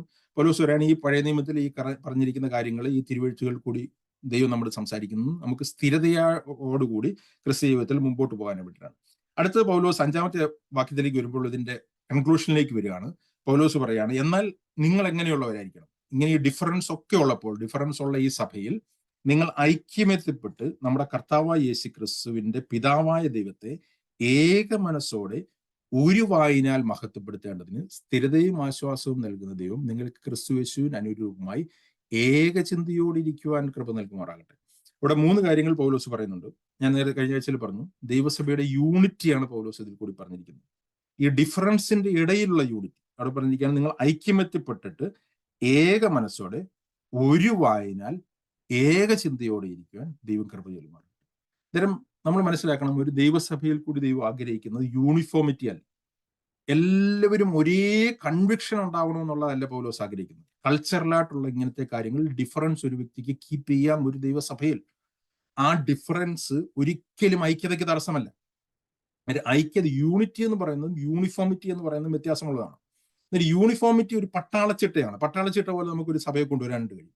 ഒരു സഭയുള്ളവരെല്ലാവരും വെള്ള വസ്ത്രം ധരിക്കണം, നമുക്കൊരു നിയമം കൊണ്ടുവന്നു കഴിഞ്ഞാൽ വളരെ എളുപ്പമാണ് വെള്ള വസ്ത്രം ധരിപ്പിക്കാനായിട്ട് ആൾക്കാരെ കൊണ്ട്. എല്ലാവരും ക്ലീൻ ഷേവ് ചെയ്യണമെന്ന് പറഞ്ഞു കഴിഞ്ഞാൽ വളരെ എളുപ്പമാണ് എല്ലാവരെയും കൊണ്ട് ക്ലീൻ ഷേവ് ചെയ്യിക്കാനായിട്ട്. ഇങ്ങനെ കുറെ റൂൾസ് ദൈവസഭയിൽ കൊണ്ടുവന്നിട്ട് എല്ലാവരെയും ഒരേപോലെ കൊണ്ടുവരാനായിട്ട് വളരെ എളുപ്പമാണ്. എന്നാൽ അങ്ങനെയല്ല ദൈവസഭകളിൽ ഉണ്ടാവേണ്ടത്. ദൈവസഭയിൽ യൂണിഫോമിറ്റി അല്ല ഉണ്ടാവേണ്ടത്, യൂണിറ്റിയാണ്. ആ യൂണിറ്റി എന്ന് പറയുന്നത് ഈ ഡിഫറൻസുകൾ ഉള്ളപ്പോൾ തന്നെ, ഈ ഡിഫറെന്റ് കൺവിക്ഷൻസ് ഉള്ളപ്പോൾ തന്നെ, ബലഹീനരും ശക്തരുമായിട്ടുള്ള വിശ്വാസികൾ ഉള്ളപ്പോൾ തന്നെ ഇവർക്ക് ഐക്യമത്യപ്പെടാനായിട്ട് കഴിയും, ഒരേ മനസ്സുള്ളവരായി തീരാനായിട്ട് കഴിയും. ഒരേ മനസ്സോടെ ഒരു വായിനാൽ ഏക ചിന്തയോടുകൂടി കർത്താവിനെ നമുക്ക് മഹത്വപ്പെടുത്താനായിട്ട് കഴിയും. ഇതാണ് ദൈവസഭയിൽ കർത്താവ് ആഗ്രഹിക്കുന്നത്. അതുകൊണ്ടാണ് കൊരിന്ത്യർ ലേഖനത്തിലേക്ക് വരുമ്പോൾ പൗലോസ് പറഞ്ഞിരിക്കുന്നത്, യഹൂദനോ യവനോ ദാസനോ സ്വതന്ത്രനോ നാം എല്ലാവരും ഒരു ശരീരമായി തീരുന്നത് ഏകാത്മാവിനാൽ സ്നാനപ്പെട്ട് ഒരു ആത്മാവിനെ പാനം ചെയ്ത് ഒരു ശരീരത്തിന്റെ ഭാഗമായി തീരും. ഇങ്ങനെ ഡിഫറൻസ് ഉള്ളപ്പോൾ തന്നെ ഒരേ ആത്മാവിനെ പാനം ചെയ്തു ഒരു ശരീരത്തിന്റെ ഭാഗമായി തീർന്നു. എഫെസ്യ ലേഖനത്തിലേക്ക് വരുമ്പോഴേക്കും പൗലോസ് ആ ഐക്യതയുടെ കാര്യം വീണ്ടും വീണ്ടും വിശദീകരിക്കുന്നുണ്ട്. ഒരു ദൈവമേ നമുക്കുള്ളൂ, ഒരു പ്രത്യാശയെ നമുക്കുള്ളൂ, ഒരേ സ്നാനമാണ് നമ്മൾ ഏറ്റത്, ഒരേ ആത്മാവിനെയാണ് നമ്മൾ പാനം ചെയ്തത് എന്ന് പറഞ്ഞ ആ ഒരു ഐക്യതയിലാണ് ദൈവസഭ ഒന്നായിരിക്കുന്നത്. അല്ലാതെ എല്ലാ മൈന്യൂട്ടായിട്ടുള്ള കൺവിക്ഷൻസ് എല്ലാവർക്കും ഒരേപോലെ വരണമെന്ന് യാതൊരു നിർബന്ധവുമില്ല. അങ്ങനെ അല്ലാത്തവർ ചേരുന്ന ദൈവസഭയിലാണ് യഥാർത്ഥത്തിൽ പരിശുദ്ധാത്മാവിന്റെ ഐക്യത ഉണ്ടെന്ന് നമുക്ക് പറയാനായിട്ട് കഴിയും. ഒരേപോലെയുള്ള കുറെ കൺവിക്ഷൻ ഉള്ള ഒരാൾക്കാർ ഒരു ഐക്യതയിൽ നിൽക്കുന്നത് വലിയ കാര്യമുള്ളതൊന്നുമല്ല. അവിടെ പരിശുദ്ധാത്മാവിന്റെ സഹായത്തിന്റെ ആവശ്യമില്ല. എന്നാൽ ഇവിടെ പരിശുദ്ധാത്മാവിന്റെ സഹായം ആവശ്യം വരുന്നത്, കർത്താവിന്റെ കൃപയുടെ ആവശ്യം വരുന്നത്, അതുകൊണ്ടാണ് പറഞ്ഞിരിക്കുന്നത് കർത്താവ് നിങ്ങൾക്ക് കൃപ നൽകുമാറാവട്ടെ. ദൈവത്തിന്റെ കൃപയുണ്ടെങ്കിൽ മാത്രമേ ഡിഫറെന്റ് ആയിട്ടുള്ള കൺവിക്ഷൻസ് ഉള്ളവർ, ഞാൻ പറഞ്ഞ ഉപദേശത്തിലെ അല്ല, ഞാൻ വളരെ ഡീറ്റെയിൽ ആയിട്ട് പറഞ്ഞുകൊണ്ട് അതിന്റെ ഡീറ്റെയിലേക്ക് പോകുന്നില്ല, കൾച്ചറലായിട്ടുള്ള ഡിഫറൻസ് ഉള്ളവർക്ക് ഒരുമിച്ച് പോകാനായിട്ട് കഴിയും. നിങ്ങൾക്ക് ഇതൊരു പുറത്തോട്ടൊക്കെ വരുമ്പോഴാണ് നിങ്ങൾക്ക് മനസ്സിലാവുന്നത് ഈ കൾച്ചറൽ ഡിഫറൻസ് എത്രമാത്രം വ്യത്യാസങ്ങളാണ്. ഇവിടെ ആണെങ്കിൽ തന്നെ നമുക്ക് അറിയാം, ഇവിടെ ബ്ലാക്സും വൈറ്റ്സും തമ്മിൽ അങ്ങനെ ഒരു ഐക്യതയുടെ ഒരു പ്രശ്നം ഉണ്ടായിരുന്നു. ദൈവസഭയിലാണ് ഇത് ഐക്യമാവുന്നത്. ഇന്ന് കേരളത്തിലും ഇങ്ങനത്തെ കാര്യങ്ങൾ പ്രശ്നങ്ങളുണ്ട്. ഞാൻ പെട്ടെന്ന് പറഞ്ഞാൽ, എനിക്ക് നിലമ്പൂരുള്ള ഒരു സഭയെ അറിയാം. അദ്ദേഹം ഒരു ഇവാഞ്ചലിക്കൽ ഒരു പുരോഹിതനാണ്. ഇദ്ദേഹത്തിന്റെ സഭയിൽ ഇദ്ദേഹം കുറച്ച് താഴ്ന്ന ജാതിക്കാരെന്നുള്ള വാക്ക് തന്നെ ശരിയല്ല, ശരിക്കും വേറെ ഒരു സമൂഹം താഴ്ന്ന ജാതിക്കാരായിട്ട് കാണുന്ന കുറെ ആൾക്കാരെ രക്ഷിക്കപ്പെട്ട ആ സഭയിലേക്ക് വന്നു. അവിടുത്തെ സുറിയാനി ക്രിസ്ത്യാനികൾക്ക് ഇത് ഇഷ്ടപ്പെട്ടില്ല. അവർ പറഞ്ഞു, ഞങ്ങൾക്ക് ഇവരോട് ആരാധിക്കാനായിട്ട് കഴിയത്തില്ലെന്ന് പറഞ്ഞു. അച്ഛൻ ഒരു കാര്യം ചെയ്യും, നിങ്ങളുടെ കാര്യം ചെയ്യും, നിങ്ങൾക്ക് ആരാധിക്കാൻ വയ്യെങ്കിൽ നിങ്ങളങ്ങ് പൊക്കോളം പറഞ്ഞു. എന്നിട്ട് അവരെല്ലാവരും പോയി അദ്ദേഹം ഇവരുമായിട്ട് മാത്രം ആരാധന തുടങ്ങും. എന്നിട്ട് ഞാൻ പറഞ്ഞതിന്റെ കാര്യം എന്ന് പറഞ്ഞു കഴിഞ്ഞാൽ, ഇത് എല്ലാ കാലത്തും ഉള്ള പ്രശ്നമാണ്. അത് ദൈവത്തിന്റെ കൃപയിൽ മാത്രമേ ഇത് മാറാനായിട്ട് കഴിയത്തുള്ളൂ. ഓക്കെ, ഞാൻ മുമ്പോട്ട് പോട്ടെ. അന്നേരം പൗലോസ് അത് കൺക്ലൂഡ് ചെയ്യാണ് അടുത്ത വാക്യം, 7ാമത്തെ വാക്യത്തിൽ പറയാണ്, അതുകൊണ്ട് ക്രിസ്തു ദൈവത്തിന്റെ മഹത്വത്തിനായി നിങ്ങളെ കൈക്കൊണ്ടതുപോലെ നിങ്ങളും അന്യോന്യം കൈക്കൊള്ളൂ. നേരം പറയാണ്, അക്സെപ്റ്റ് ഈച്ച് അതർ. നിങ്ങൾ ഒരു വ്യക്തിയെ അക്സെപ്റ്റ് ചെയ്യുന്നത് ആ വ്യക്തി നിങ്ങളുടെ കൺവിക്ഷൻസിലേക്ക് വന്നിടുന്നതുകൊണ്ടല്ല, നിങ്ങളുടെ കൾച്ചറലായിട്ട് നിങ്ങളുമായിട്ട് അനുയോജിക്കുന്നതുകൊണ്ടല്ല, നിങ്ങളുമായിട്ട് എല്ലാ കാര്യങ്ങളും യോജിക്കാൻ കഴിയുന്നതുകൊണ്ടല്ല. ഇതെല്ലാം ചെയ്തപ്പോഴല്ല കർത്താവ് നിങ്ങളെ അക്സെപ്റ്റ് ചെയ്തു. കർത്താവിൽ വിശ്വസിച്ചപ്പോൾ, മാനസാന്തരപ്പെട്ട കർത്താവിൽ വിശ്വസിച്ചപ്പോൾ നിങ്ങളുടെ അതേ അവസ്ഥയിൽ തന്നെ കർത്താവ് നിങ്ങളെ അക്സെപ്റ്റ് ചെയ്തു. അതേപോലെ തന്നെ നിങ്ങൾ വേറൊരു വ്യക്തിയെ അതേപോലെ തന്നെ അക്സെപ്റ്റ് ചെയ്യാനായിട്ട് തയ്യാറാകണം എന്നാണ് പറഞ്ഞിരിക്കുന്നത്. അങ്ങനെ പൗലോസ് ആ വിഷയം തീർക്കുകയാണ്. എന്നിട്ട് പൗലോസ് ശരിക്കും മുമ്പോട്ട് പോകുമ്പോൾ ദൈവം ജാതികളെ എങ്ങനെയാണ് ദൈവസഭയിലേക്ക് കൂട്ടിച്ചേർത്തുന്നുള്ളത് വീണ്ടും വിശദീകരിക്കുകയാണ്. പിതാക്കന്മാർക്ക് ലഭിച്ച വാഗ്ദത്തങ്ങളെ ഉറപ്പിക്കേണ്ടതിന് ക്രിസ്തു ദൈവത്തിന്റെ സത്യനിമിത്തം പരിച്ഛേദനയ്ക്ക് ശുശ്രൂഷകരായി തീർന്നു എന്നും ജാതികൾ ദൈവത്തെ അവന്റെ കരുണനിമിത്തം മഹത്വപ്പെടുത്തണമെന്നും ഞാൻ പറയുന്നു. ഈ മലയാളത്തിൽ ഈ ട്രാൻസ്ലേഷൻ സത്യത്തിൽ പറഞ്ഞു കഴിഞ്ഞാൽ പെട്ടെന്ന് വായിച്ചു കഴിഞ്ഞാൽ നമുക്ക് ക്ലിയർ ആയിട്ട് മനസ്സിലാവുന്നില്ല. ഇവിടെ പറഞ്ഞിരിക്കുന്ന കാര്യം ഇത്രയേ ഉള്ളൂ, യേശു ക്രിസ്തു ഒരു യഹൂദനായിട്ടാണ് ഭൂമിയിൽ വന്നത്. എന്തുകൊണ്ടാണ് അങ്ങനെ വന്നത്? അത് ദൈവം പിതാക്കന്മാർക്ക്, ഇവിടെ പിതാക്കന്മാർ എന്ന് പറഞ്ഞിരിക്കുന്ന യഹൂദ പിതാക്കന്മാർക്ക് കൊടുത്ത വാഗ്ദത്തത്തിൽ ദൈവം സത്യസന്ധനാണെന്ന് ഉറപ്പിക്കാൻ. അതാണ് പറഞ്ഞിരിക്കുന്നത്, ദൈവം പിതാക്കന്മാർക്ക് ലഭിച്ച വാഗ്ദത്തങ്ങളെ ഉറപ്പിക്കേണ്ടതിന് ക്രിസ്തു ദൈവത്തിന്റെ സത്യനിമിത്തം എന്നുള്ള വാക്ക് അങ്ങനെയാണ് ശരിക്കും അതിന്റെ റിയൽ ട്രാൻസ്ലേഷൻ വരുമ്പോൾ. എന്ന് പറഞ്ഞാൽ ദൈവം പിതാക്കന്മാർക്ക് കൊടുത്ത വാഗ്ദത്തം എന്ന് പറഞ്ഞു കഴിഞ്ഞാൽ യഹൂദന്മാർക്കാണ്. ഞാനത് പൗലോസ് മുമ്പോട്ട് പല പ്രാവശ്യം വിശദീകരിക്കുന്നുണ്ട്. യഹൂദന്മാരിൽ കൂടിയാണ് യേശു ക്രിസ്തു വന്നത്. അത് യഹൂദ പിതാക്കന്മാർക്ക് ദൈവം കൊടുത്ത വാഗ്ദത്തമാണ്. അങ്ങനെ കർത്താവ് യഹൂദനായിട്ടാണ് ഈ ഭൂമിയിൽ വന്നത്. എന്നാൽ ജാതികളോട് ദൈവം കരുണ കാണിച്ച് ജാതികളെ ആ യഹൂദന്മാരുടെ ആ ഒരു നന്മയിലേക്ക്, അതാണ് പൗലോസ് മുമ്പിലത്തെ അധ്യായത്തിലേക്കൊക്കെ പറഞ്ഞത്, ദൈവം അവർക്ക് കൊടുത്ത ആ ഒരു ഇൻഹെറിറ്റൻസിലേക്ക് ജാതികളെ ദൈവം കൂട്ടിച്ചേർക്കുകയായിരുന്നു. എന്നിട്ട് അതുകൊണ്ട് അടുത്ത വാക്യത്തിൽ പറയാണ്, അതുകൊണ്ട് ഞാൻ ജാതികളുടെ ഇടയിൽ നിന്നെ വാഴ്ത്തി നിന്റെ നാമത്തിന് സ്തുതിപാടുമെന്ന് എഴുതിയിരിക്കുന്നല്ലോ. മറ്റൊരിടത്തും ജാതികളെ അവന്റെ ജനത്തോട് ഒന്നിച്ചാനന്ദിക്കുമെന്ന് പറയുന്നു. ജാതികളെ അവന്റെ ജനം എന്ന് പറഞ്ഞിരിക്കുന്ന യഹൂദന്മാരാണ്. ജാതികൾ എന്ന് പറയുന്നത് അവന്റെ ജനത്തോട് ഒന്നിച്ചാനന്ദിക്കും എന്ന് പറയുന്നു. സകല ജാതികളുമായുള്ളവരെ കർത്താവിനെ സ്തുതിക്കും, സകല വംശങ്ങളും അവനെ സ്തുതിക്കട്ടെ എന്ന് പറയുന്നു. ഇശായിയുടെ വേരും ജാതികളെ ഭരിക്കുന്നവരും വായുവിനെ ഉണ്ടാകും, അവനിൽ ജാതികൾ പ്രത്യാശ വയ്ക്കും എന്നും യെശയ്യാവ് പറയുന്നു. എന്നിട്ട് നമ്മൾ പഴയ നിയമത്തിലെ 3 പുസ്തകങ്ങളിൽ നിന്നാണ്, ഏറ്റവും പ്രധാനപ്പെട്ട 3 പുസ്തകങ്ങളിൽ നിന്നുള്ള കൊട്ടേഷനാണ് പൗലോസ് എടുക്കുന്നത്. ആവർത്തന പുസ്തകം, യെശയ്യാവിന്റെ പ്രവചനം, സങ്കീർത്തനങ്ങളെ 2 വാക്യങ്ങൾ. എന്ന് വെച്ച് കഴിഞ്ഞാൽ പഴയ നിയമത്തിലെ മുഴുവൻ പുസ്തകങ്ങളിൽ കൂടി ദൈവത്തിന്റെ ജാതികളെ ദൈവത്തിന്റെ സഭയുടെ ഭാഗമാക്കുന്നു എന്നുള്ള പദ്ധതി നേരത്തെ തന്നെ പറഞ്ഞിരുന്നു. ദൈവത്തിന്റെ ഒരു പുതിയ നിയമത്തിലെ ഒരു റീതോട്ട് അല്ല എന്നുള്ളത് പൗലോസ് പറയാൻ വേണ്ടിയിട്ട് പറയുകയാണ്. ഈ കാര്യങ്ങൾ കൂടി പഴയ നിയമത്തിൽ തന്നെ ദൈവം ഇസ്രായേലിനോട് ചേർത്ത്, ജാതികളെ ചേർത്ത് ഒരു ശരീരമാക്കി തീർക്കും എന്നുള്ളത് മുന്നമേ പറഞ്ഞിരുന്നു എന്നുള്ളത് പൗലോസ് തിരുവെഴുത്തുകൾ കൂടി ഇവരുടെ വീണ്ടും ഉറപ്പിച്ചു പറയുകയാണ്. എന്നിട്ട് പറയാണ്, എന്നാൽ പ്രത്യാശ നൽകുന്ന ദൈവം പരിശുദ്ധാത്മാവിന്റെ ശക്തിയാൽ നിങ്ങൾ പ്രത്യാശയിൽ സമൃദ്ധിയുള്ളവരായി വിശ്വസിക്കുന്നതിലുള്ള സകല സന്തോഷവും സമാധാനം കൊണ്ട് നിങ്ങളെ നിറയ്ക്കുമാറാകട്ടെ എന്ന് പറയാം. ഞാൻ കഴിഞ്ഞ ആഴ്ച ഒരു സഹോദരൻ ചോദിച്ചിരുന്നു, എങ്ങനെയാണ് നമ്മളുടെ ജീവിതത്തിൽ ഈ പറഞ്ഞിരിക്കുന്ന കാര്യങ്ങളൊക്കെ നടക്കുന്നത്? ദൈവവചനത്തിൽ പ്രത്യാശയെ പറ്റി പറഞ്ഞിരിക്കുന്നു, സന്തോഷത്തെ പറ്റി പറഞ്ഞിരിക്കുന്നു, സമാധാനത്തെ പറ്റി പറഞ്ഞിരിക്കുന്നു, സ്നേഹത്തെ പറ്റി പറഞ്ഞിരിക്കുന്നു. ഇതൊക്കെ നടക്കുന്നത് പരിശുദ്ധാത്മാവിന്റെ ശക്തിയാൽ ദൈവം നമ്മളെ നിറയ്ക്കുന്നതിൽ കൂടിയാണെന്നാണ് പൗലോസ് പറയുന്നത്. ദൈവത്തിന്റെ പരിശുദ്ധാത്മാവിന്റെ ശക്തിയാൽ ദൈവം നമ്മളെ പരിശുദ്ധാത്മാവിനാൽ നിറയ്ക്കുമ്പോൾ എങ്ങനെയാണ് നമുക്ക് ദൈവത്തിന്റെ സ്നേഹം നമുക്ക് പ്രദർശിപ്പിക്കാനായിട്ട് കഴിയുന്നത്? ദൈവത്തിന്റെ മറ്റുള്ളവരെ സ്നേഹിക്കണം. അതുകൊണ്ടാണ് പൗലോസ് മുമ്പേ പറഞ്ഞിരിക്കുന്നത് ദൈവത്തിന്റെ സ്നേഹം പരിശുദ്ധാത്മാവിലാണ് നമുക്ക് പറഞ്ഞിരിക്കുന്നത്. അന്നേരം ഇതെല്ലാം നമുക്ക് പൗലോസ് പറയുമ്പോൾ ഇത് ചെയ്യാനായിട്ട് കഴിയുന്നത് പരിശുദ്ധാത്മാവിന്റെ ശക്തിയിലാണെന്ന് വീണ്ടും പറയുകയാണ്. പരിശുദ്ധാത്മാവിന്റെ ശക്തിയാലാണ് ദൈവത്തിന്റെ സ്നേഹം നമുക്ക് പ്രദർശിപ്പിക്കാനായിട്ട് കഴിയുന്നത്. പരിശുദ്ധാത്മാവിന്റെ ശക്തിയിലാണ് നമുക്ക് സന്തോഷവും സമാധാനവും ഉണ്ടാകുന്നത്. എന്നാൽ നമ്മുടെ ഭാഗത്തു നിന്ന് എന്താണ് ഉണ്ടാകേണ്ടത്? വീണ്ടും പൗലോസ് പറയാണ് വിശ്വസിക്കുന്നതിൽ കൂടിയാണ് നമുക്കത് ഉണ്ടാകുന്നത്. ഇത് ഒരു പ്രാവശ്യം കൂടെ പൗലോസ് പറഞ്ഞ് ഉറപ്പിക്കുകയാണ്, ദൈവത്തിന്റെ ശക്തിയാലാണ് ഇതെല്ലാം സാധ്യമാകുന്നത്, എന്നാൽ നമ്മുടെ വിശ്വാസത്തിൽ കൂടിയാണ് ഇത് നമ്മളുടെ ജീവിതത്തിലേക്ക് വരുന്നത്. നമ്മുടെ ശക്തിയാലല്ല, വിശ്വാസം കൂടാതെയുമല്ല. ഇത് രണ്ടും എപ്പോഴും കണ്ടിന്യൂസ് ആയിട്ട് ദൈവനം പഠിപ്പിക്കുന്ന കാര്യമാണ്. ദൈവത്തിന്റെ പരിശുദ്ധാത്മാവിന്റെ ശക്തിയാലാണ് ഇതെല്ലാം നടക്കുന്നത് പറഞ്ഞാൽ ദൈവം ഓട്ടോമാറ്റിക്കലി അങ്ങനെ ചെയ്യല്ല. അതിന് വിശ്വാസം എന്ന ഘടകം നമ്മുടെ ഭാഗത്തു നിന്നുണ്ട്. അതാണ് പറയുന്നത് പ്രത്യാശ നൽകുന്ന ദൈവം പരിശുദ്ധാത്മാവിന്റെ ശക്തിയിൽ നിങ്ങൾ പ്രത്യാശയിൽ സമൃദ്ധിയുള്ളവരായി വിശ്വസിക്കുന്നതിലുള്ള സകല സന്തോഷവും സമാധാനവും കൊണ്ട് നിങ്ങളെ നിറയ്ക്കുമാറാകട്ടെ എന്ന് പറയാം. എന്നിട്ട് പൗലോസ് റോമാസഭയിലെ വിശ്വാസികളെ പറ്റിയുള്ള പൗലോസിന്റെ ഒരു കോൺഫിഡൻസ് പറയുകയാണ്. അവരൊരു ആത്മീയ സഭയാണെന്ന് പൗലോസിന് അറിയാമായിരുന്നു. പൗലോസ് പറയുന്ന സഹോദരന്മാരെ, നിങ്ങൾ ദയാപൂർണരും സകല ജ്ഞാനം നിറഞ്ഞവരും അന്യോന്യം പ്രബോധിപ്പിക്കാൻ പ്രാപ്തരുമാകുന്നു എന്ന് ഞാൻ നിങ്ങളെ കുറിച്ച് ഉറച്ചിരിക്കുന്നു. അന്നേരം ഒരു ദൈവസഭ ഒരു സ്പിരിച്വൽ ചർച്ച ആകുന്നത് കൊരിന്ത്യ സഭയെ പോലെ ഒരു ജഡീക സഭ അല്ലാതായിരിക്കുന്നു. എബ്രായ വിശ്വാസികളെ പോലെ ശിശുക്കളാകാതിരിക്കുന്നത്, അവർ മെച്യൂർ ബിലീവേഴ്സ് ആകുന്നത് അവർ അന്യോന്യം പ്രബോധിപ്പിക്കാൻ പ്രാപ്തരാകുമ്പോഴാണ്, അവർ ദയാപൂർണരാകുമ്പോഴാണ്, സകല ജ്ഞാനവും ദൈവിക ജ്ഞാനവും നിറഞ്ഞവരാകുമ്പോഴാണ്. അങ്ങനെയുള്ളൊരു സഭയ്ക്കാണ് പൗലോസ് ഇത് എഴുതുന്നത്. എന്നാൽ അങ്ങനെയുള്ളൊരു സഭയ്ക്ക് പൗലോസ് എഴുതുമ്പോൾ പൗലോസ് അവരുടെ അടുത്ത് അതിധൈര്യമായി ചില കാര്യങ്ങൾ, ബോൾഡ്നെസ്സോട് കൂടി ചില കാര്യങ്ങൾ പറഞ്ഞു എന്നുള്ളത് പൗലോസ് പറയാണ്.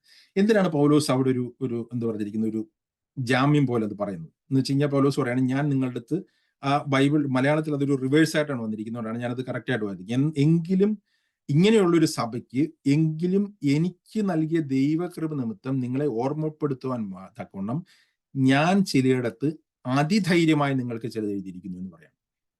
പൗലോസ് പറയാനുള്ള കാര്യം എന്ന് പറഞ്ഞു കഴിഞ്ഞാൽ, പൗലോസ് ഈ അതിധൈര്യമായിട്ട് കാര്യങ്ങൾ പറയുന്നത് എപ്പോഴും പൗലോസ് സ്ഥാപിച്ച സഭകളിൽ മാത്രമാണ്. പൗലോസ് ആ ഒരു ഫ്രീഡം അവിടെ മാത്രമേ എടുക്കാറുള്ളൂ. അത് പൗലോസിന്റെ ഒരു സ്പിരിച്വൽ മെച്യൂരിറ്റിയാണ്. നമ്മൾ മനസ്സിലാക്കേണ്ട ഒരു കാര്യമാണ്. നമുക്കൊരു ഫ്രീഡം അതേപോലെ തരുന്ന, ഇല്ലെങ്കിൽ നമ്മുടെ ഓൺ ചർച്ചിൽ നമ്മൾ എടുക്കുന്ന ഫ്രീഡം നമ്മൾ വേറൊരു ചർച്ചിൽ നമ്മൾ എടുക്കത്തില്ല, അല്ലെങ്കിൽ നമ്മുടെ കുടുംബത്തിൽ നമ്മൾ എടുക്കുന്ന ഒരു ഫ്രീഡം വേറൊരു ആൾക്കാരുടെ നമ്മൾ എടുക്കത്തില്ല. എന്നാൽ പൗലോസ് റോമാസഭ പൗലോസ് സ്ഥാപിച്ചതല്ല, എങ്കിൽ പോലും പൗലോസ് അതിധൈര്യമായിട്ട് അവരുടെ ചില കാര്യങ്ങൾ പറഞ്ഞു എന്നുള്ളത് പൗലോസ് എടുത്തു പറയാണ്. അങ്ങനെ ഞാൻ സാധാരണ പറയാറുള്ളതല്ല. അത് നമ്മൾ പൗലോസിന്റെ ലേഖനം വായിച്ചു കഴിഞ്ഞാൽ വളരെ ക്ലിയർ ആയിട്ട് മനസ്സിലാവും. പൗലോസ് സ്ഥാപിച്ച സഭകൾക്ക് എഴുതുമ്പോൾ പൗലോസ് വളരെ സ്ട്രോങ് ആയിട്ട് പല കാര്യങ്ങളും പറയുന്നുണ്ട്. എന്നാൽ പൗലോസ് സ്ഥാപിക്കാത്ത സഭകളിലേക്ക് വരുമ്പോഴേക്കും പൗലോസ് വളരെ ലൈറ്റ് ആയിട്ടാണ് കാര്യങ്ങൾ പറയുന്നത്. എന്നാൽ റോമാലേഖനത്തിൽ വരുമ്പോൾ ചിലടത്ത് പൗലോസ് അതിധൈര്യം കാണിച്ചു എന്ന് പറയാണ്. അതിന്റെ കാരണം എന്താണെന്നുള്ളത് പറയാണ്. ദൈവം എനിക്ക് കൃപ വരുന്നത് നിങ്ങളെ ചിലത് ഓർമ്മപ്പെടുത്തുവാൻ വേണ്ടിയിട്ടാണ് എഴുതിയത്. എന്നിട്ട് പറയുന്നത് പൗലോസിന്റെ ലഭിച്ച കൃപ എന്താണെന്നുള്ളത് പറയാണ്. 15-ാമത്തെ വാക്യം, എങ്കിലും ജാതികൾ എന്ന വഴിപാട് പരിശുദ്ധാത്മാവിനാൽ വിശുദ്ധീകരിക്കപ്പെട്ട് പ്രസാദകരമായി തീരുവാൻ ഞാൻ ദൈവത്തിന്റെ സുവിശേഷ ഘോഷണം പുരോഹിതനായി അനുഷ്ഠിച്ചുകൊണ്ട് ജാതികളിൽ ക്രിസ്തുയേശുവിന്റെ ശുശ്രൂഷകാരനായി തീരേണ്ടതിന് ദൈവം എനിക്ക് നൽകി ഉറപ്പുകാരണം. പൗലോസിന്റെ ഇനിയുള്ള ഭാഗത്ത് പൗലോസ് പറയുന്നത് പൗലോസിന്റെ സുവിശേഷ വേല എന്താണെന്നുള്ളത്. പൗലോസിനെ ദൈവം ഒരു സുവിശേഷകനായി മിനിസ്റ്റർ ചെയ്തു. ദൈവം ചില കൃപകൾ പൗലോസിന് കൊടുത്തു. ആ കൃപ കാരണമാണ് ഞാൻ ചില കാര്യങ്ങൾ നിങ്ങൾക്ക് അതിധൈര്യമായിട്ട് എഴുതിയെന്നാണ് പറഞ്ഞിരിക്കുന്നത്. എന്താണ് പൗലോസിന് ലഭിച്ച കൃപ, അല്ലെങ്കിൽ പൗലോസിന്റെ സുവിശേഷ ഘോഷണം എങ്ങനെയുള്ളതാണെന്ന് പറഞ്ഞിരിക്കുകയാണ്.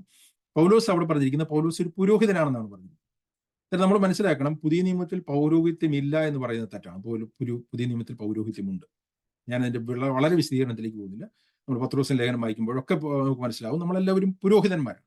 എന്നാൽ പൗലോസിന്റെ പൗരോഹിത്യ ശുശ്രൂഷയിൽ ഒരു പ്രത്യേകതയുണ്ട്. പൗലോസ് ഒരു മിനിസ്റ്ററും കൂടിയാണ്. ആ പുരോഹിതനായിരിക്കുമ്പോൾ തന്നെ പൗലോസ് വേറെ രീതിയിൽ ഒരു സുവിശേഷകൻ കൂടിയാണ്. അതാണ് അവിടെ രണ്ട് കാര്യങ്ങളും പറയുന്നത്. ഒരു ശുശ്രൂഷക്കാരനാണ്.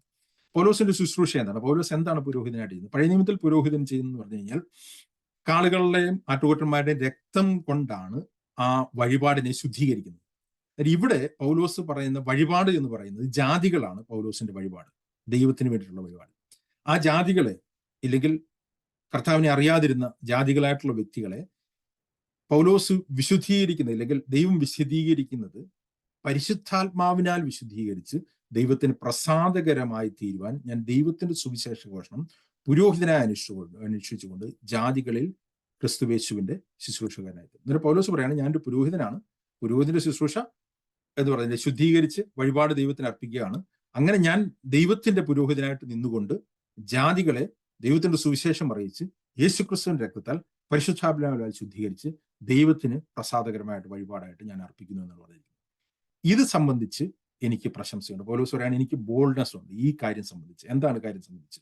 എനിക്ക് ക്രിസ്തുയേശുവിൽ ദൈവസംബന്ധമായിട്ട് പ്രശംസയുണ്ട്. ദൈവം എനിക്ക് ചെയ്യുന്ന ഈ കാര്യത്തിൽ എനിക്കൊരു ബോൾഡ്നെസ് ഉണ്ടെന്ന് പറയും.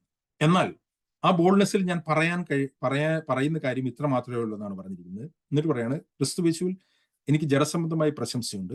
ക്രിസ്തു ഞാൻ മുഖാന്തരം ജാതികളുടെ അനുസരണത്തിനായി വചനത്താലും പ്രവൃത്തിയാലും അടയാളങ്ങളുടെയും അത്ഭുതങ്ങളുടെയും ശക്തി കൊണ്ടും പരിശുദ്ധാത്മാവിന്റെ ശക്തി കൊണ്ടും പ്രവർത്തിച്ചതല്ലാതെ മറ്റൊന്നും മിണ്ടുവാൻ ഞാൻ തുനിയുന്നില്ല എന്നുള്ളത്.